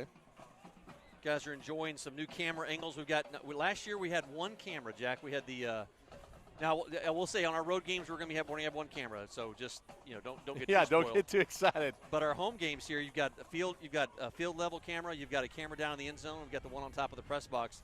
Brian Partridge's broadcast journalism class really stepping up. The graphics, the interviews, all of that, really stepped our game up this year, and huge thanks to Brian Partridge. Coach Tyler Burke took over the PA announcing duties since Brian did that he's done that for the last several years. So huge thanks to Brian, but wow, love our broadcast. And I heard Breakfast at Tiffany's from Deep Blue Something. Yes. Celebrating Mr. Pipes. Yes, the lead singer, Mr. Pipes of Deep Blue Something, is I think they're back out on the road. I mean, I don't know what happens on the road with the Deep Blue Something at 50-plus years old. But English teacher here at Grapevine Faith. His wife, Lisa, is the principal at the elementary school. Two running backs in the backfield, Jace Walker and Mateo. Low snapped to Austin. He just falls on it. Not a great snap from Jensen Anthony, so I have to talk to him about that when we get home. All right, so that's a loss on the play. That's going to bring up a second down, long second down play. We'll call it 2nd and 17. Snap back to Cosby, looking to pass. A lot of pressure. Screen pass. Oh, just overthrew Mateo. Jensen and Scott Hadaway were both pulling on that, so it would have been fun to see what would happen if Mateo would be able to reel that in, because he had some real estate in front of him. They had real estate and he had blockers. That's the thing. And I mean, they have 3 or 4 guys that are out there already without engaging anybody yet. That means they're going to engage 3 more or 5 more yards down the field. I mean, that's just going to be a good play all year long. Same formation now. Two running backs, in the backfield. 2 receivers split on the far side, 1 on the near side. Still long third down play, 3rd and 17. Snap back to Cosby, looking to pass. Steps up in the pocket. Pocket collapses. He's taken down out over the 47-yard line. They need some bear spray to get away from those bear claws that come through there. Man, a lot of pressure from the Angels. Yeah. We didn't see that much in the first quarter, but, man, I don't know if they made some adjustments or, again, if there's missed assignments or what, but the Lions were really looking to try to capitalize on that, and they weren't able to. So, be some frustration there for sure. Yeah. Lemmerman back to punt. Maybe he worked out something from the last one. Although he got good yardage on it after all that anyways. Yeah, got a decent bounce. 5:46 left here in the first half. It's like trying to hit a 9-iron. Angels leading 14-13. Snap is good. Pretty good. Punt there by the Lions. Takes a good Lions bounce, then kind of bounce and checks up at around the 23-yard line. The better punt there by Clark, so put the Angels back a little bit deeper in their own territory at the spot the ball at the 23-yard line. Scott Kidwell from Midland had texted in. He said that he thought the squad looks 100% better than last year. Oh man, it's been really, really cool to see the advances they've made. Yeah, and I think the first half, I would say aside, like you said, from the one pass play to Tyson Davis, I think they've looked pretty strong. Yep. It's just kind of work out a little bit of kinks here and there, maybe offensively and then on the special teams. FWC up 21-7 over Second Baptist in the second quarter. Midland Christian and Bishop Lynch tied at 14 in the first. Man in motion for the Angels. Inside handoff. Picks up a couple blocks out over the 30, getting out over and outside the 35-yard line. That's going to move the chains. Stop the clock momentarily, but a nice run there by the Angels on first down. Yeah, kind of just got around the corner, just kind of carried a couple players at 11 yards. Colin Rooney on the carry there for the Angels. Rooney had a pretty good game last week against Tomball, rushing.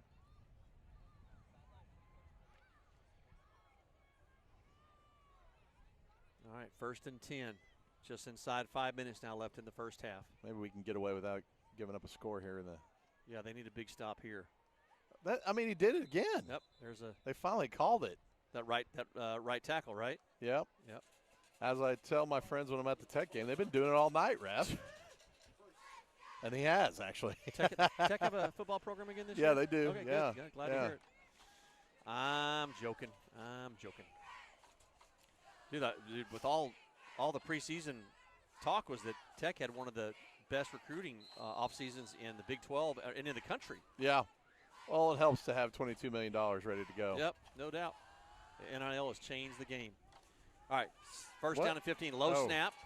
Smith picks it up, muscles his way out over the 30. I think they were trying to snap it to Rooney anyways. I think it was kind of a fake snap to the quarterback. That was Rooney, my bad. That was Rooney. I thought that was I could have been wrong on that. No, you're right. Yeah, that's Rooney. Oh, no, Arlen Wineski, I think it was. No, it was 23. It was? Rooney. Okay, yeah. my bad. So he gets a little bit of it back. It's still going to be a long second down play here, second down and 14. Just over 4 minutes here in the first half. The Lions trailing 14-13.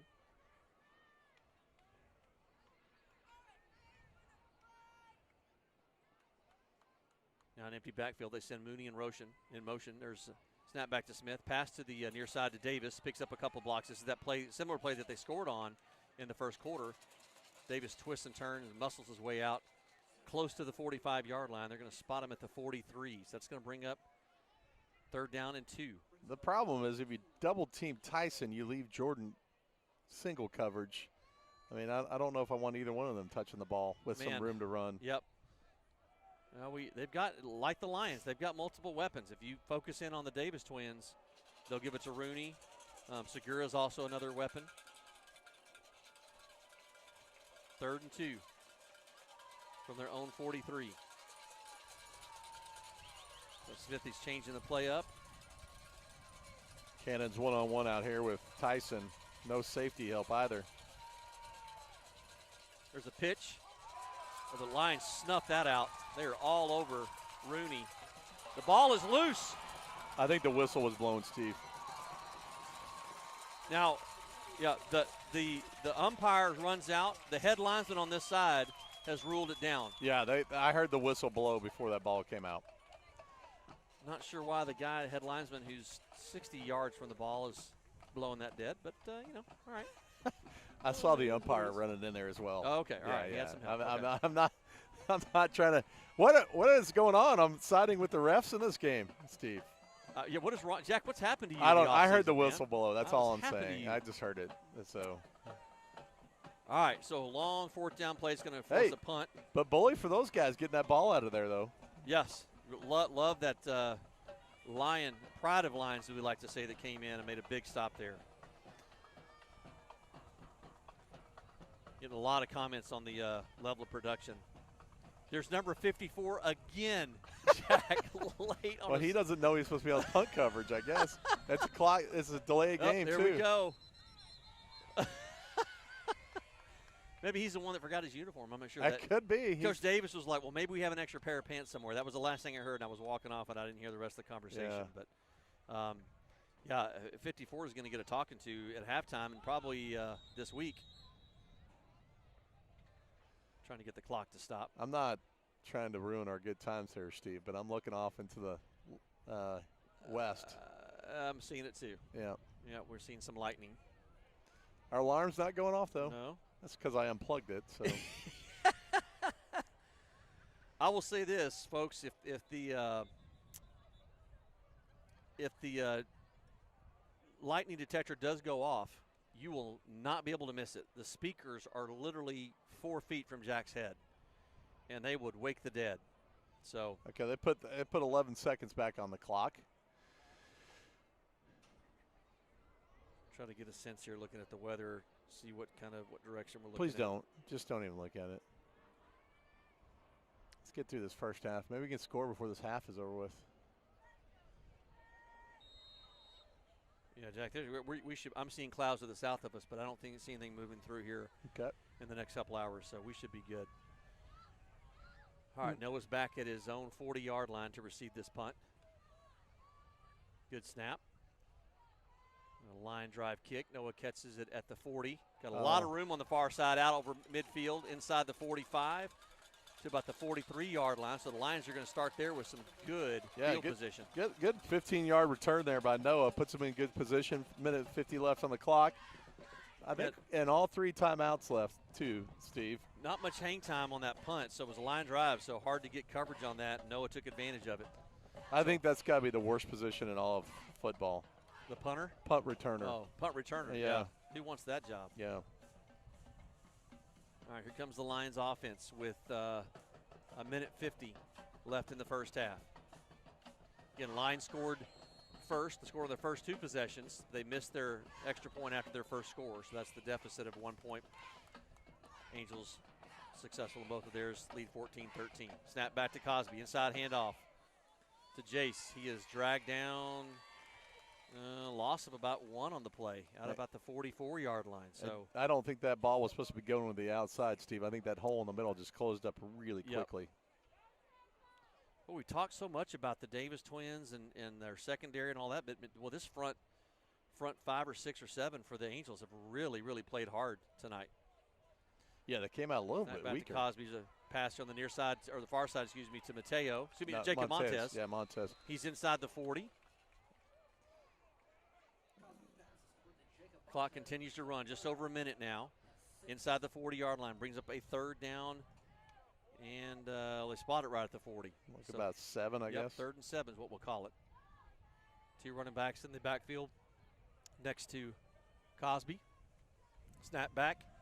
Inside handoff to Jace Walker. He plows forward, gets out to about the 35. Nice job there. I mean, he's closed that gap. He's going to be 4th and 2 or 3 yards. Yeah. Hey, you figure this is probably 4-down territory, Jack, with less than a minute to play. You're punting into the wind. Definitely too far for a field goal. Yeah. I'm a little questioning. I don't want to question Coach Fuller, but that clock is running, and we're not moving fast. Well, I think the thought here is if you don't make it, you don't leave a lot of time on the clock. If you turn over on downs, we're about 20 seconds now. Obviously, if you make this first down, you'll probably stop the clock. There's Mateo in motion. Pass complete to Jace Walker, trying to get out front. Cannot get to the first down line to gain. I don't know how he caught that ball either. Yeah, that was in a crowd. So pass is complete, but the Lions will turn it over on downs. 10 seconds left here in the first half. Yeah, give Cosby credit there for making that throw. And for making the catch in traffic as it was. Well, they brought Mateo in motion. I think they're trying to find ways to get Mateo the ball out on the open field, Jack, because he's such a playmaker. Yeah, Coach Blair, that play didn't happen quite like they wanted it to. I would guess that the Angels are going to take a shot here, Jack. You would think. They've got 3 receivers here on the near side, Davis on the far side with solo coverage. What is Coach Fuller is going to call a timeout. So it's like, golly, we've had a lot of penalties in this first half for both teams. Yeah.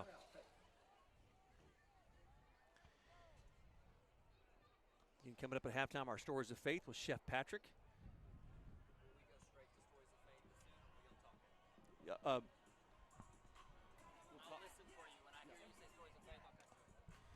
Stories of Faith coming up at halftime with Chef Patrick. Jack, we have a hard time figuring out what we're going to fix for dinner for a family of 4. Yeah. And this guy's got to feed hundreds of kids and faculty every single day. There's a guy on the internet I watch a little bit of. He's the head chef for I think it's the Chi Omegas at the University of Nevada. Some of that food he puts forth, my goodness, it takes some thought. A couple of score updates. Southwest Christian up 14-7 over Dallas Christian at halftime. Whoa. That's a surprising score there. Dallas Christian is always in the hunt for a state championship every year. FWC up 35-7 over Second Baptist at halftime. That is surprising. Second Baptist won big last year at home, and they're on the road in Fort Worth against the Cardinals, and they're down a few touchdowns here at halftime. 10 seconds left. Angels from their own 35-yard line. We'll call it the 36. Sack would be good here, Steve. Yep. Davis in motion here to the near side. Snap back to Smith is good. He's looking deep to pass. He's chased down, though. Ball is thrown complete. Goodness I don't know how gracious. he got that pass away. My. There's a block in the back. Yep, there we go. Block in the back on halftime's over with. Yep. It's halftime. Here comes another flag in. But cheap shot on Noah Smith. Noah Smith was in pursuit and got blocked right in the middle of the back. Both officials saw it. Noah wasn't happy about that either.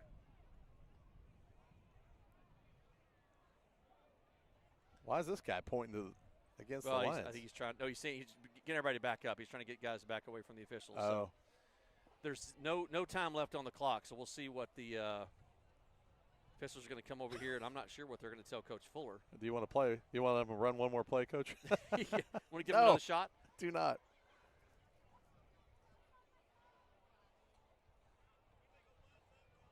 Yeah, illegal blindside block by the Angels.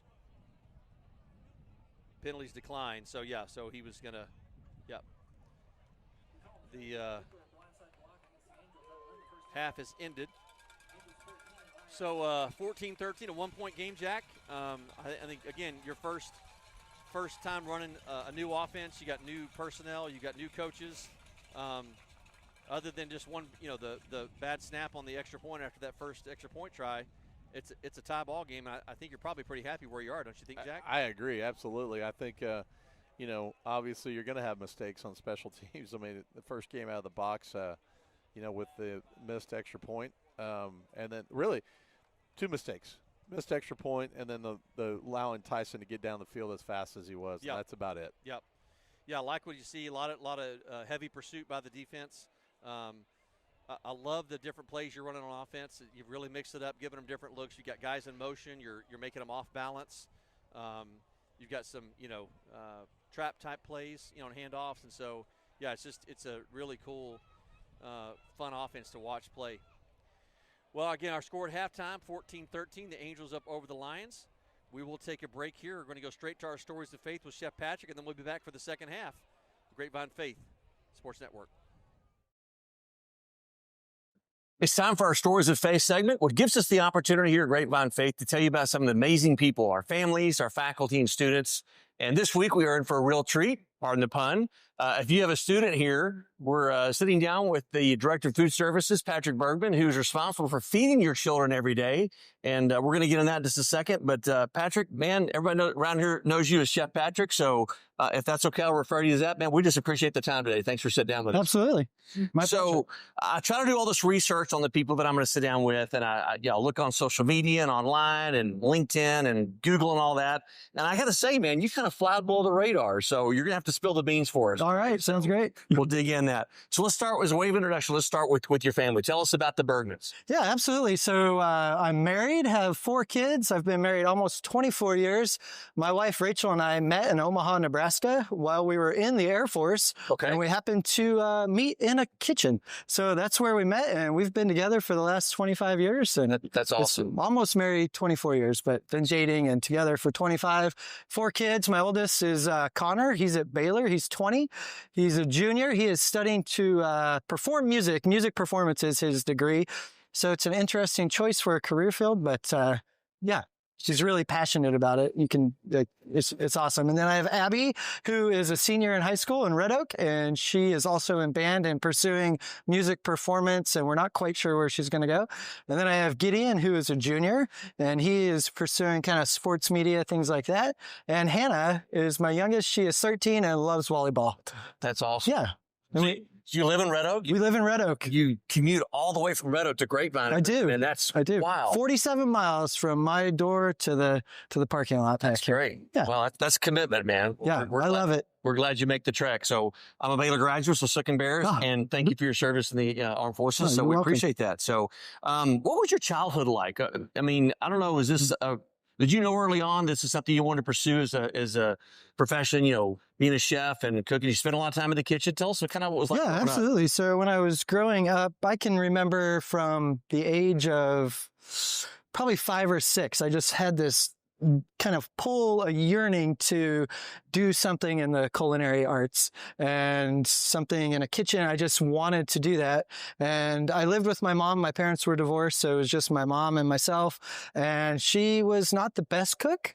So at about the age of 10, she kind of let me do whatever I wanted in the kitchen, and it was really awesome. So I just started making my own dinners and breakfasts, and I'd have friends over, and I was always preparing food.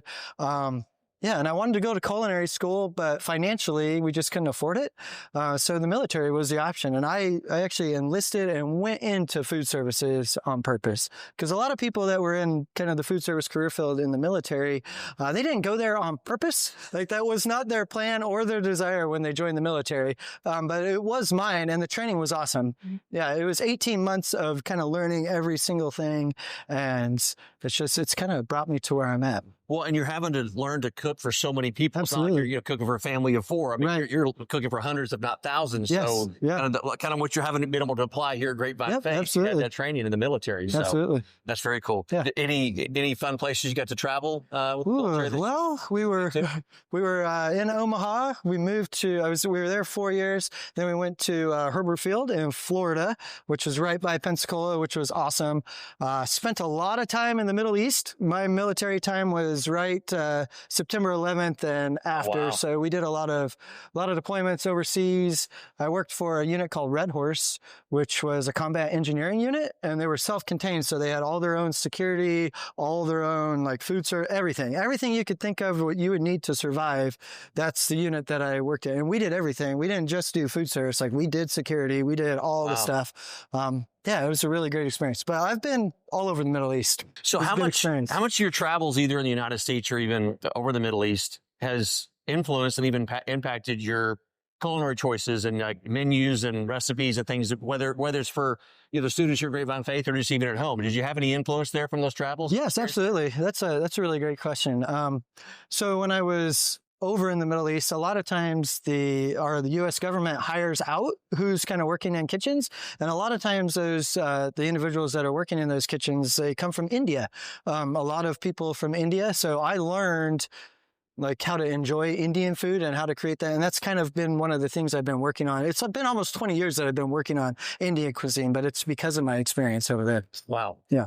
So tell us how you got to Grapevine Faith. How long have you been here, and what was the catalyst to bring you to Grapevine Faith? That is a great question. So in 2017, I've been in food service since 1997, and I've been all over the country. I work for a company called Pioneer College Caterers, and they do contract food service for private colleges and universities, private Christian colleges and universities.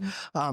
So I did that for 8 years, and they lost that. So I was like, I need a shift. So I got my master's degree in discipleship, and I was kind of working in a church, but I wasn't kind of working in a church. I was a discipleship pastor at a church in Red Oak, and I just felt this pull still to the culinary, and the full-time pastoral ministry wasn't really doing it. So I graduated in May of 2019, and I saw a job posting in May of 2019 it was a food service manager at the time for Grapevine Faith, and I applied, and I interviewed with a gentleman named Scott Milholland and Renee Saul, who's awesome, and that's how I got here the first time. So I was here 3.5 years until the middle of about July of 2022. Okay. And I have 4 kids in college and all those things. And I think I need to make some more money, like just to kind of support that. And I went and I did that for 1.5 years, and it was not what I thought it was. Then you lose going into that corporate environment, and you lose that community and that relationship and that culture that was here at Faith. And an opportunity came about, and Dr. Armstrong gave me a call and asked if I'd like to come back. And I said, absolutely. And I don't plan on leaving. Good. Yeah. I mean, my heart is here. I love it. And that's why I'm here. I'm here to serve. That's awesome.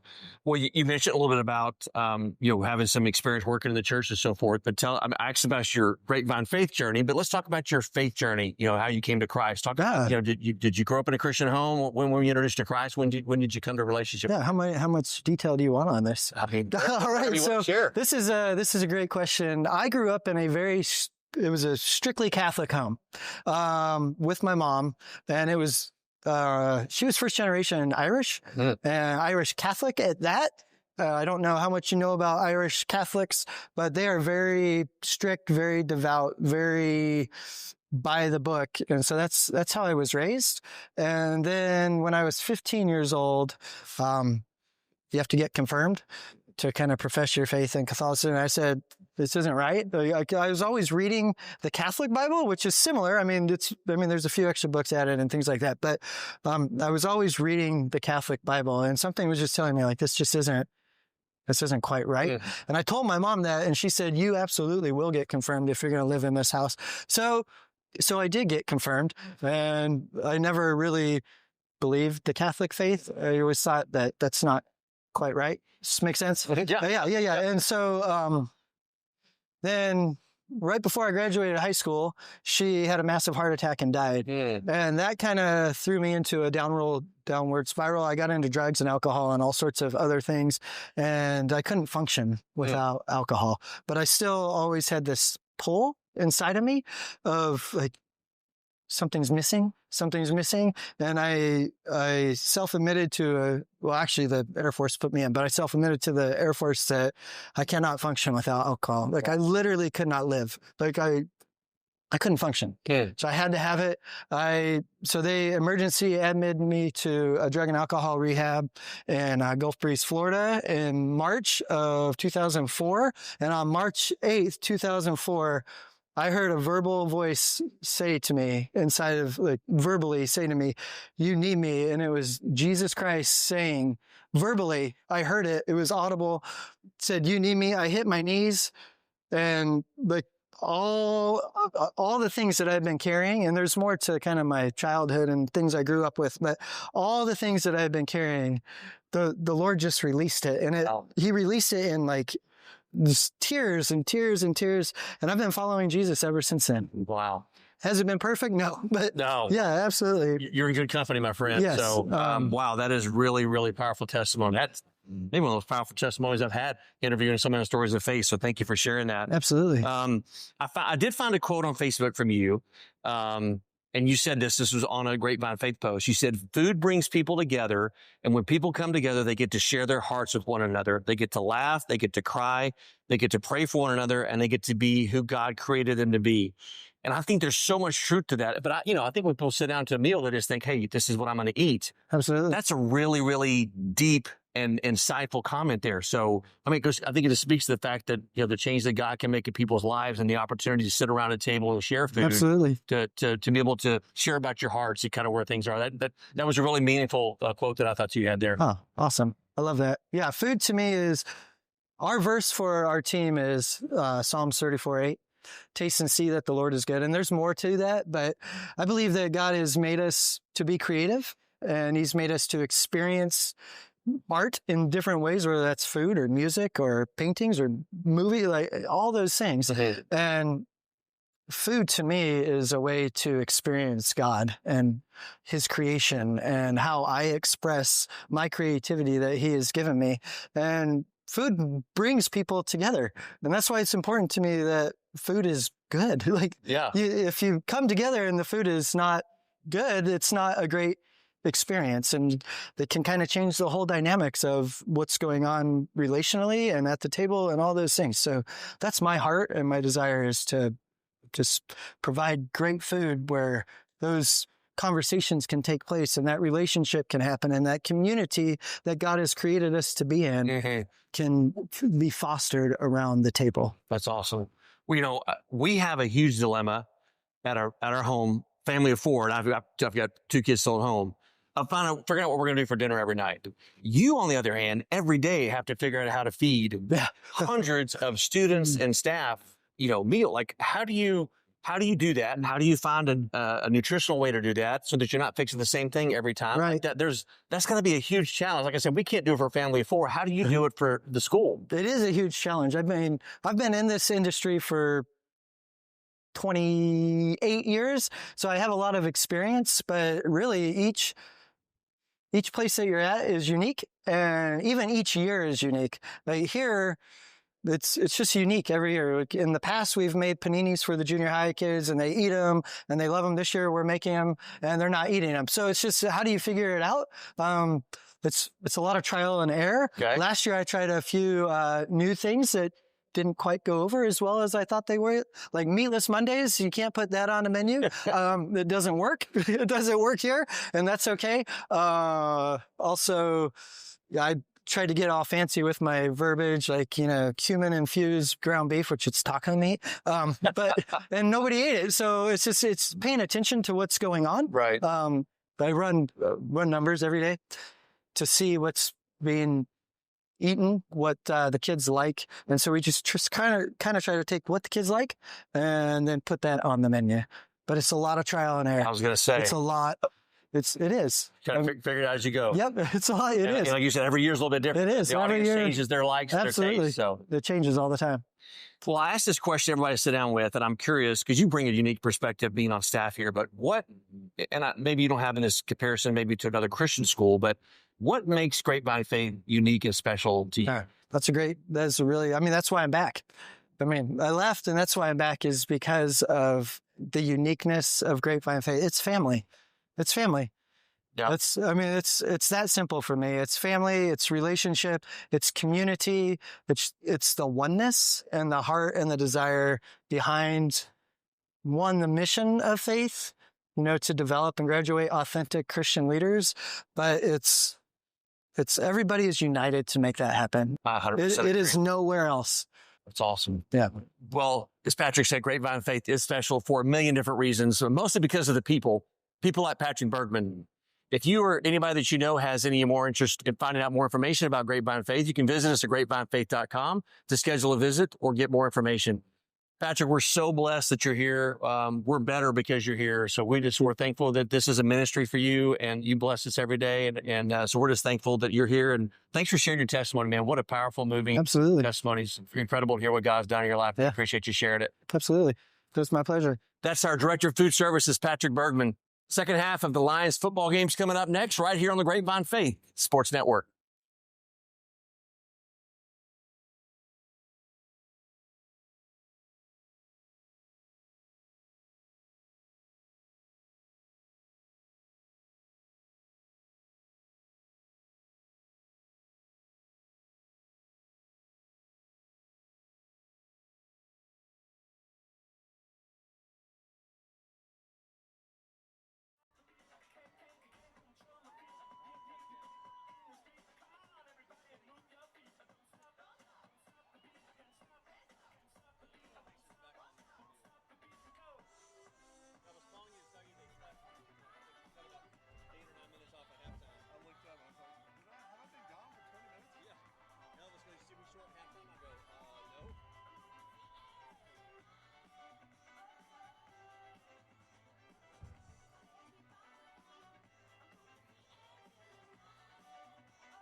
Yeah. Probably going to go back to the old school. Yeah. Yeah.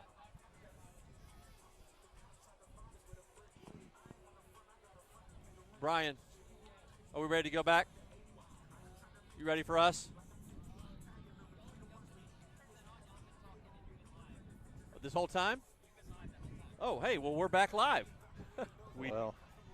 Gotta love live TV. Yeah, thank God. Thank God we didn't say anything bad. Yeah. Yeah, we've been saying bad stuff, just didn't have the microphones on. Did we? Did we say anything bad? No. Okay. We're back here at Grapevine Ford Field in Grapevine, Texas. Halftime score, Lions trailing by 1 point, 14-13. against the Homeschool Athletic Association Angels. The Lions scored first, but a bad snap on their extra point attempt resulted in a missed extra point. So they were up 6-0, then the Angels quickly scored. Lions scored on their second possession to go up 13-7. And yeah, Tammy Peden let me know that your mic is on. So Me? yeah, Thank you, earlier. Tammy. Thank you, Tammy. So for 1 point game here, I mean, essentially again, without the bad snap jab, because it's a tie game. So just thinking over a few things here. Lions will have the ball first to start the second half, coming from the north end zone towards the south. So they'll have the wind at their back here in the third quarter. But one of the things I thought of, Jack, there at halftime was just if you can contain that passing game. I mean, that's really kind of they've had a couple of just those passes over in the flats, kind of those screen type passes. What? Because they've contained the run, I think, very, very well. I think they've contained the passing game very, very well, except for one play. The one play, that's true. That's true. I mean, that second drive was 5 or 6 plays for HSAA, but that's true. I mean, it took them a while to get that going. Line drive kick. Oh, crap. Hits it about the 10. Picked up by Jace, brings it out towards midfield. Oh, my goodness. Towards the center of the field. Look to pick up a couple blocks. Nice run back there by Jace of about 25 yards. Yeah, it almost looked like he had a lot of room in there. Like the gap just closed quickly. Yeah, I thought he was going to break it. I got kind of distracted there, getting excited watching the game there. Sorry about that, folks. Jace brings it out to the 30 where the Lions will start first and 10. The one thing they've got to do, though, Jack, they've got to give Austin more time to pass. And they've got to figure out that pass rush by the Angels because, man, they have really, the Angels, to their credit, have done a good job of getting penetration into the backfield very, very quickly. Yeah, I think we got a little bit overconfident with the success we had in the first quarter, and then they started coming at them. There's a quick pass out to the side. Oh, dropped. Golly. Got drove into the ground. That was Charlie Bunch. Woo. Charlie was running without the football before he got penalized. He got pounded, didn't he? So incomplete pass results in 2nd down and 10. Excited that I mentioned my oldest son watching him from Waco with my 2 granddaughters and his wife Megan, and second oldest son Jake and his wife Tess, who expecting their first child here in a few weeks, are here along with my middle son Brooke and his wife Katie. Ooh, almost a fumble snap picked up by Austin. Again, the Angels close up that gap quickly. We're having a little bit of audio problems here, Steve, with your microphone. We're trying to figure that out. Well, at least yours is working. There we go. There we go. Yeah, I can hear you. We're hot now. Holy cow. Hello. Okay, all right. Sorry, Steve. 3rd down and 10. It was almost a muff snap there by Cosby, so he reeled it back in and handed it off, but not Just before, need to settle down here and make this drive work. Let's get that first down. Well, the Angels are stacking the box. Cosby out. Nice. Caught, complete. Enough for a first down. Beautiful pass and catch there.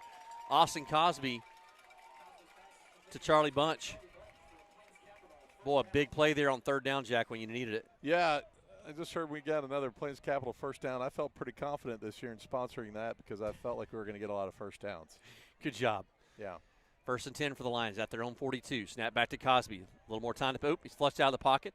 Pass to the far side, complete to Jace Walker, looking to pick up a couple of blocks. Outside, over midfield, inside Angels territory. To the 47-yard line, 1st and 10 for the Lions. Nice job using that blocker and just kind of moving him around a little bit to get to where he needed to be. Cosby had a second, and then that pocket collapsed, but he picked up Walker quickly. I think Cosby's doing a great job picking up that rush, too. And off to Mateo, trying to get around the outside. Flag down. Hold over there. And he's knocked out of bounds. See what the call is. If I was Coach Davis, I'd probably decline it, take the 3-yard loss, and give him 2nd down and 13 or whatever. You think this? We'll see. Oh, I'm sorry. I shouldn't have said it. Holding. They're going to take that. Holding for sure. against the Lions. And they're going to back him up. Try to play a game of field position. I'm being told that they can't hear me. Huh? Yeah, that could be delayed too. So, thanks Tammy Peden for the update. But so we're probably a good thing if you can't hear me, Jack. I don't know. I'll take over from here, Steve. That's what everybody wants to hear, anyways. That's right. Hey, everybody, just turn Steve down and listen to Jack. Well, I'm going to pretend that they can hear. 2 receivers split to each side with Mateo in the backfield next to Austin Cosby here. First down and 20 after that holding penalty. Low snap to Cosby. Picks it up. Pass complete. Out over the 45-yard line. So they get about 4 or 5, we'll call it 4-yard gain there on that one. Well, that's what they need to do there, Steve. Just pick up a little bit of that yardage. You don't have to gain all 20 yards on the first play. So 5-yard gain. Pick up another 7 here and kind of put yourself in a little bit more manageable on third down. The great Ed Smith says he can hear me, so thank you, Dr. Smith. Yeah. All right, second down and 16. Gain of 4 on that one. I was hoping you would still lose your mic. Cosby, a lot of pressure there. He's got Jacob Montez. Oh! Just out of his reach. Montez with that blazing speed, but couldn't quite catch up to that one. Very confident throwing in the middle of the field like that when they had safety help back there, Steve. Montez just had that speed over top that safety. Yep. Well, third down play here. See if the Lions can convert on this one. They had a 3rd and 10 earlier at about their own 35 and were able to convert. So we'll see now if the Lions can come up big here. 3rd and 16 from their own 47-yard line.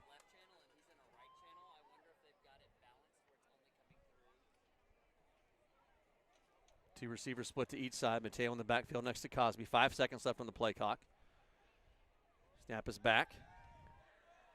Cosby complete to about the 45-yard line. Oh, no, they're going to call it. No. Yep, they're going to call it a completed pass at the 46. I don't know why that ref went down to his knees to pat the ground. I was thinking they were called incomplete. So you got 4th down and manageable. You do have the wind, Steve.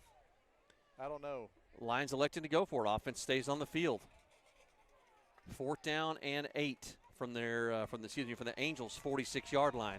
Just underway here in the third quarter. Lions trailing 14-13.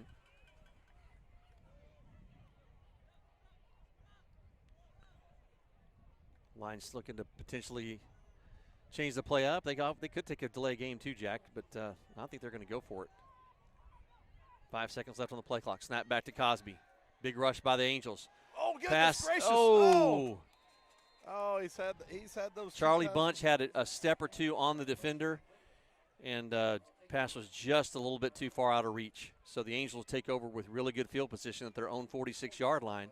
Yeah, he said, he's got an arm. He had the arm. He can show he has the arm, but, man, it just overthrow both Bunch and Montez on those 2 plays that I'm sure that Austin would like those 2 passes. Well, these first game of the season, you're trying to work out some of the timing, trying to get on the same page. After a few games into the season, you can finish a guy's sentence for him. But right now, again, they're still trying to get their timing down.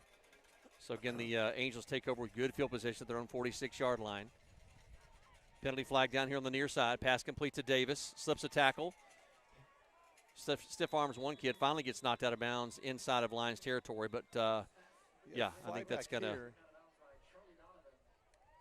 nice tackle there by Charlie Donovan, making sure he wasn't going to get away on him. The linesman wasn't too concerned about the spot, so I think it's going to be something against the Angels, and it is. So legal procedure call. I don't know if that was illegal, not illegal motion, some sort of illegal procedure against the Angels. So they're going to back up 5 yards and repeat first down. That erases a nice pass and catch there from Smith to Davis. Coach Jim Randall, defensive coordinator, giving instruction to Walker Little and Salty. Who? Coach. Oh, dude, tell me, I love it. Coach Randall, man, give me more, Coach Randall. More cowbell. All right, Davis lined up in a tight formation, almost a tight end position, close to the interior line. Pass here on the near side. Oh. Complete, breaks a tackle out over the 45. So they get back the 5 yards they lost there on the first down play on that illegal procedure penalty. Rooney almost didn't look like he thought he caught that ball. He was surprised, right? Yeah.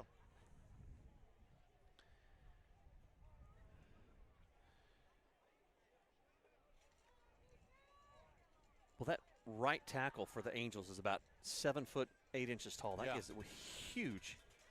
He's tall. He's not, I wouldn't say like muscular, but he is really, really tall. Davis with double coverage out here on the near side. Bad snap. It's fumbled. It's that same play again, Steve, where they're trying to snap it to Rooney. Rooney, they can't figure out who I'm not sure if the center knows who the ball's going to. Well, they turned a potential loss there into a gain of about 2. So it brings up a 3rd down and 8. Ball is spotted at the 48-yard line of the Angels. Well, I think this is they've really got to stop them here. Speed advantage. They got to kick it into the wind. Yep, get your offense off your defense off the field. Keep their offense off the field. Get some rest. This receiver on this side is lined up in the neutral zone. That's got to be a penalty. He's offside. And he didn't. Pressure from Jackson Walker. They take Smith down for a loss. Back at the 46-yard line. Jackson Walker coming in on an outside blitz from that linebacker position. And they chase Smith down, and that's going to bring up 4th down. Big play by Jackson Walker. Yeah.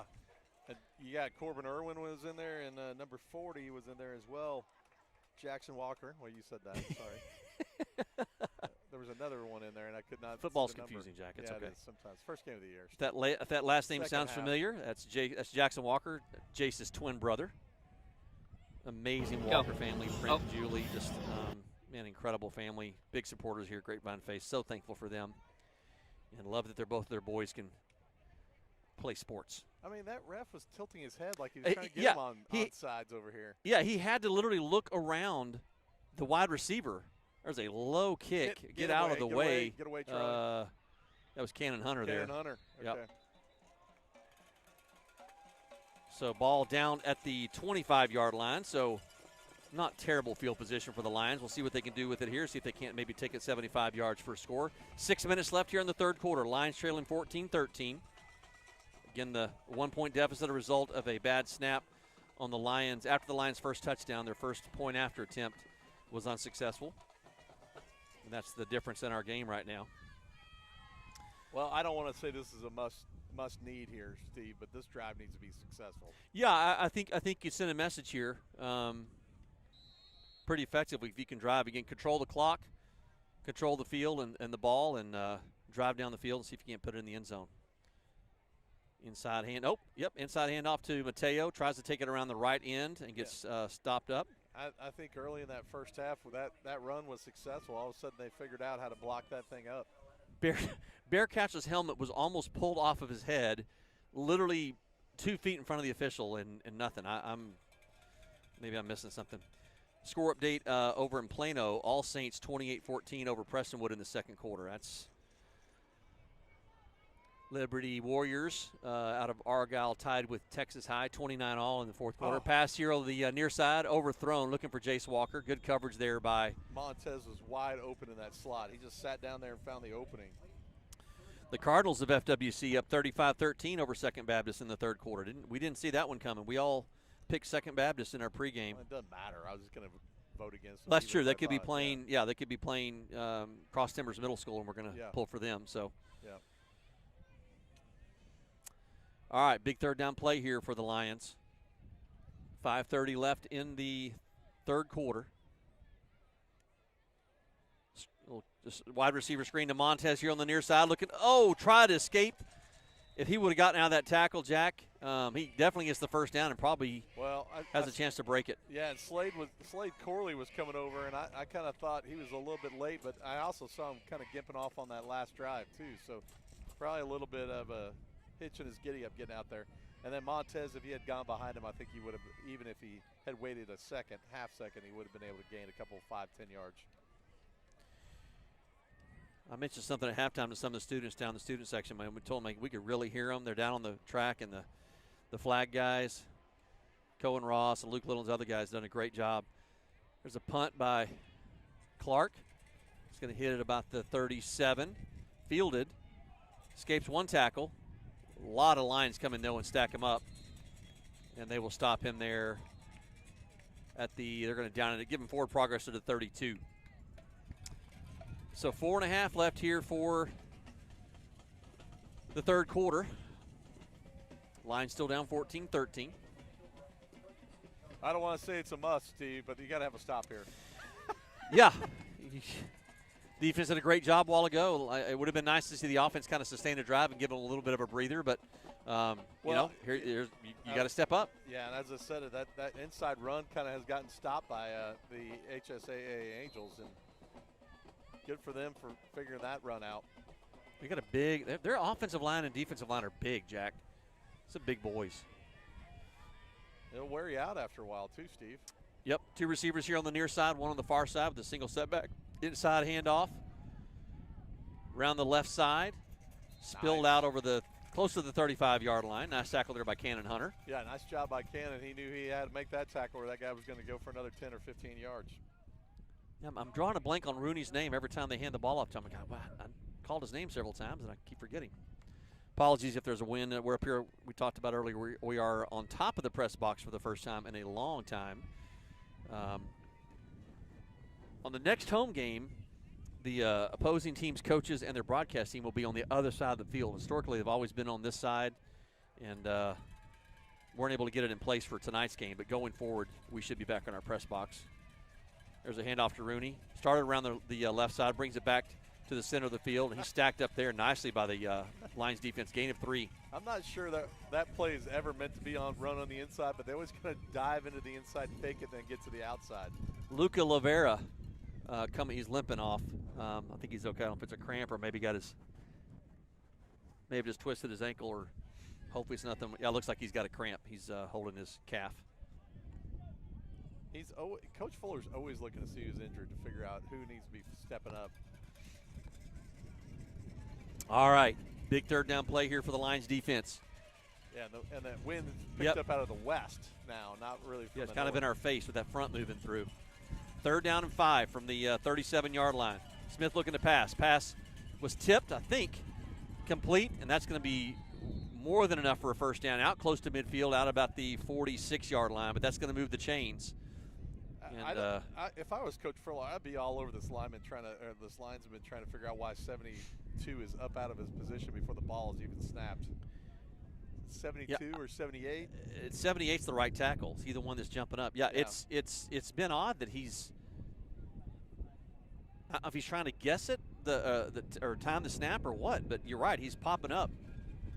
There's the lineman again, having to look around the receiver who's lined up in the neutral zone. He's offsides. Snap back to Smith. There is a penalty flag down. They blow it dead, which is odd. Okay, illegal procedure against the Angels. Some fan was yelling that the kid was offsides. I don't know. I can hear him up here already. Yeah, if you guys, again, we'll have to look at the angle you guys are seeing from our broadcast. I don't know if you guys, if it's looking down at the line judge right over his shoulder. But he's literally having to lean around to his right to look around the receiver that's lined up in the neutral zone. So it looks like they finally did make a correct call there. So 1st down and 15. Clock stop with 2:55 left here in the 3rd quarter.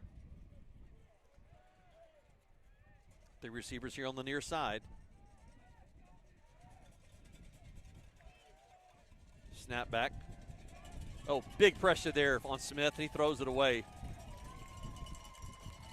Great pressure there. Colton Edwards. Boy, he was coming in hot and heavy all over Smith. You had your arms out, Jack. What were you looking for? Well, I mean, I get it that there was a receiver in the vicinity, but he was 6-7 yards away from the ball. Oh, yeah, that was. You were looking for a grounding. Again. All right, 2nd down and 15. Angels from their own 41-yard line. Yeah, Jack, if you can hold them here and force them to punt into the wind, you probably gain a good 10, 15 yards.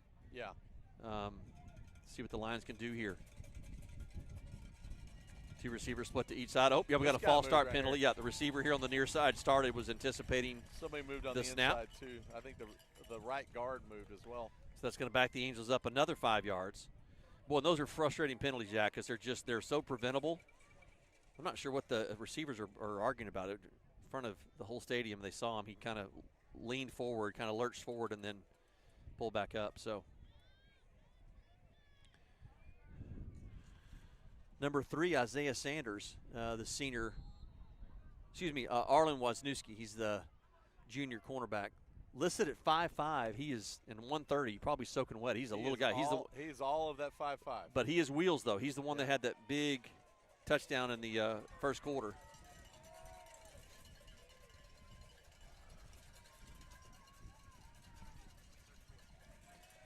Smith back to pass. Complete, out over the 40-yard line. Nice That's going to tackle. gain 8 yards there, call it 7 yards. So it's going to bring up 3rd down and 13. Nice tackle there by Noah Smith. Yards after catch have been hard to come by for HSAA. I will give our defense credit for that. Well, except for the one long one. Yeah, I was gonna say, except for the one to Davis, yeah. Got a couple of interviews coming up in between our 3rd and 4th quarter we think you'll enjoy. We caught those during our halftime segment. All right, 3rd down. That's a hold right there. Yeah, Colton Evers is being held like crazy. Oh, intended for Davis here on the near side. Charlie Donovan jumped up, thought he had a shot at it, but it was just over his head. So that's going to bring up 4th down. I mean, he's giving him a big bear hug on this side. I mean, it's not hard to see. Yeah, Colton was big time being held. There's no question. And oddly enough, right in front of the official. But I'll say this, as Jack is a guy that umpires, when you're down there in the thick of it, it's hard. It's different. I mean, we got a bird's eye view up here from 80 yards away. We can see it perfectly, for crying out loud. Why didn't you make that call? All right, snap is good. Punts away. Good punt into the wind. It was a very good punt. Lions are going to let it bounce, and the takes a Lions roll back towards the 35-yard line where it's downed. Look at Livero's right there. I was afraid that thing was going to take an odd bounce right into him. Well, we talked, Jack, about the importance of trying to stop them with time on the clock here in the 3rd quarter before they switched ends and they had the wind at their back, and that's exactly what they did. So, man, give a lot of credit to the defense there. That's back-to-back series where they've made a stop and forced a punt when they needed to. Yeah. Well, again, I'm not saying we need it, but we need it here. Well, you've seen a lot of pressure. The Angels are stacking up the box and bringing 6 or 7 guys. Man, a screen pass or something that's going to kind of expose that seems in order somewhere.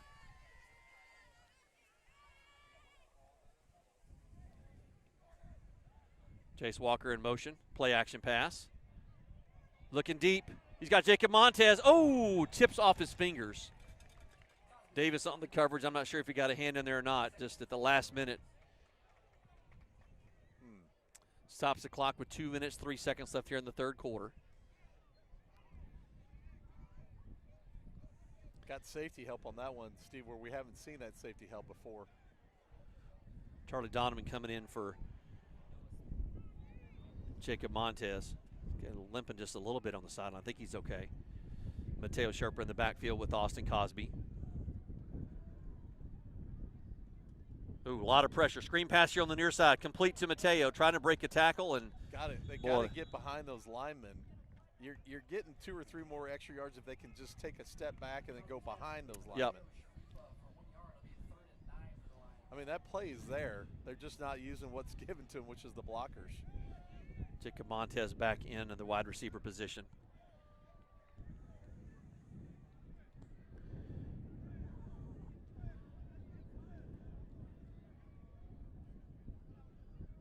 So 3rd down and 8. Lions at their own 37-yard line here with just under 2 minutes left in the 3rd quarter. Time to pass. Complete to Jacob Montez. He's out over midfield. That's going to be enough for a 1st down. Move the chains. You know, Steve, that deep route that he dropped earlier kind of set that play up. Yep. He kind of took him deep and then came right back to it. Yeah, he kind of peeled that off like a little button hook. And a great passing catch there from Austin Cosby to Jacob Montez. Quick to the line of scrimmage. Pass here to the near side to Jacob Montez, looking to pick up a block. He picks up a couple. Oh, ball is fumbled out of bounds. But Lions will retain possession. You see what he did there, too, Steve. He took that step back and got behind that blocker. Yep. Got another 2-3 yards out of that. Nice little wide receiver screen there. Flanker screen here. Brings up 2nd down and 6. Lions at the Angels' 44-yard line. Clock running with 1:25 left in the 3rd quarter. That's going to be a penalty. That's incomplete. That's going to be a penalty against the Angels. They had 12 men on the field. One of their defensive backs, I think, was trying to get off the field. It couldn't. The Lions snapped the ball before he got off the field. So it should be 12 men on the field. Legal procedure call against the defense, or legal substitution, what they're going to call against the Angels. So that's going to give the Lions a second down and 1 from the 39-yard line here.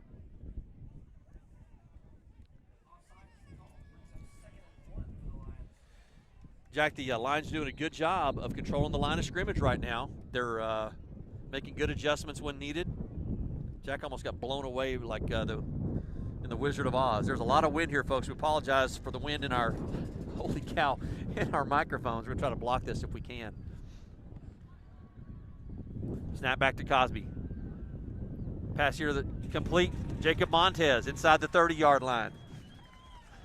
And this wind is just getting fierce, and you guys can hear it. There's no way for us to even block it at all, really. And I'm going to close my laptop so it doesn't get blown away. Lions quick to the line of scrimmage. Tight formation here, except for the one receiver out on the side. Inside handoff to Mateo Sherpa. He's wrapped up top around the helmet. Flag down on the far side of the field. Penalty flag down. So he got inside the 25. We'll see if this play stands or if there's a penalty against the Lions. Lots of penalties this game.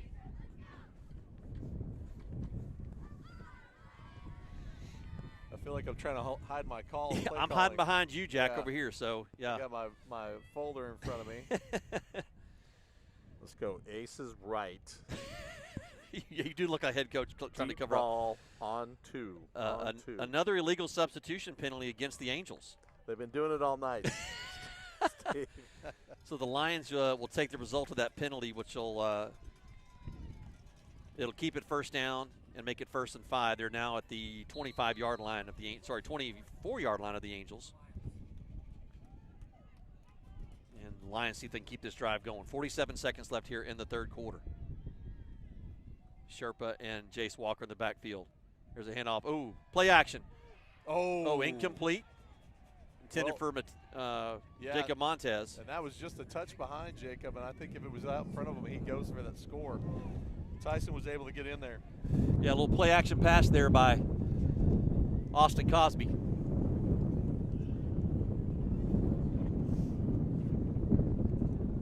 Yeah, folks, we apologize for the wind in our mics. We are up here on top of the press box, and it's all in our face here. Yeah, we are having to secure everything here. You're getting blown away.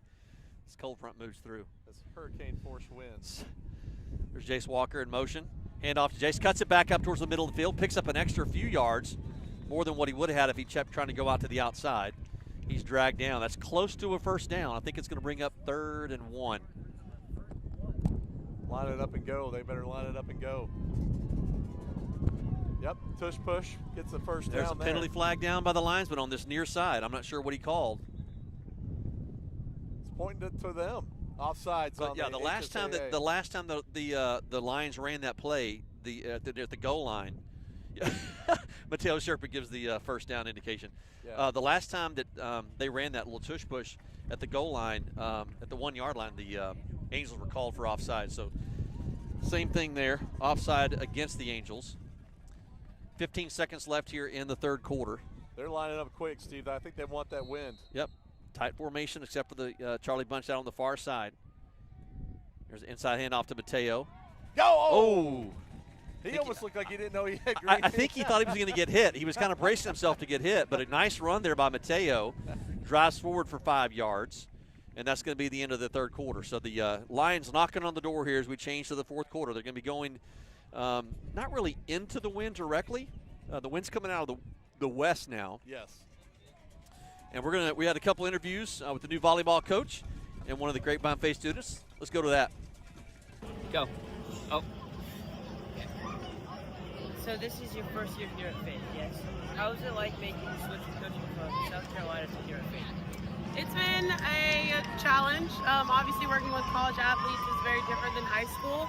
But it's been fun to be back home. I'm originally from Dallas, so just being able to be close to my family. And then I went to high school here, so I went here for 2 years. And it's been a great experience for me to support back and love into this school. And then you were a player at college level. How was it like making the switch from player to coach? It's been fun. It's interesting. outside of playing you have to do. Scheduling, getting the girls to actually like enjoy playing and working hard and doing all those things. As a player, I just grew up knowing I have to work hard, I have to do these things, and I just show up and play. So it's been fun, like just learning kind of how their mindset is, knowing I was in their footsteps literally not very long ago. Yeah. And then last question. The Lionettes are under the direction of Hannah Clinton and Gabby Robles. Like, what are you proud of? The officers are Chaplain Francesca I think I'm really Masrani. proud of them just for learning. There's a Social lot of officer change that we're Ash doing right Eckhart. now, and they're putting a lot of effort into the Next changes that I'm officer, making, Adelaide and Kahn. I think I can really start seeing them really And kind of Captain connecting Ruby to Clark. see, oh, I'm actually really good at this. The Or like, Lionette oh of the no, Week I is actually awarded have to to work really Dylan hard for Etheridge this. Lambert. So it's exciting being able to push them, and I think they're The enjoying being Lionettes will now pushed. entertain you with their brand new field prop. Well, great chance for us to visit there with the new volleyball coach here for Grapevine Faith. Unfortunately, during that interview as we played, the lightning detector went off, and so we are now on a 30-minute lightning delay here at Grapevine Ford Field. So 10 o'clock straight up Central Time, so teams will not be allowed, assuming there's no more delays, teams will not be allowed to return to the field until 10:30. So we're going to, we'll keep our broadcast on. You'll see just the picture of the field, but we are going to be on a lightning delay for the next 30 minutes until 10:30. Our score, waiting to start the fourth quarter. This was right in between the third and fourth quarter. Score is still 14-13, Homeschool Athletic Association Angels over your Grapevine Faith Lions. So we'll be back momentarily. Well, not momentarily. We'll be back in 30 minutes, or a little bit less than 30 minutes. Assuming no more delays, we'll be coming back to the game here on the Grapevine Faith Sports Network.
We would really tailor the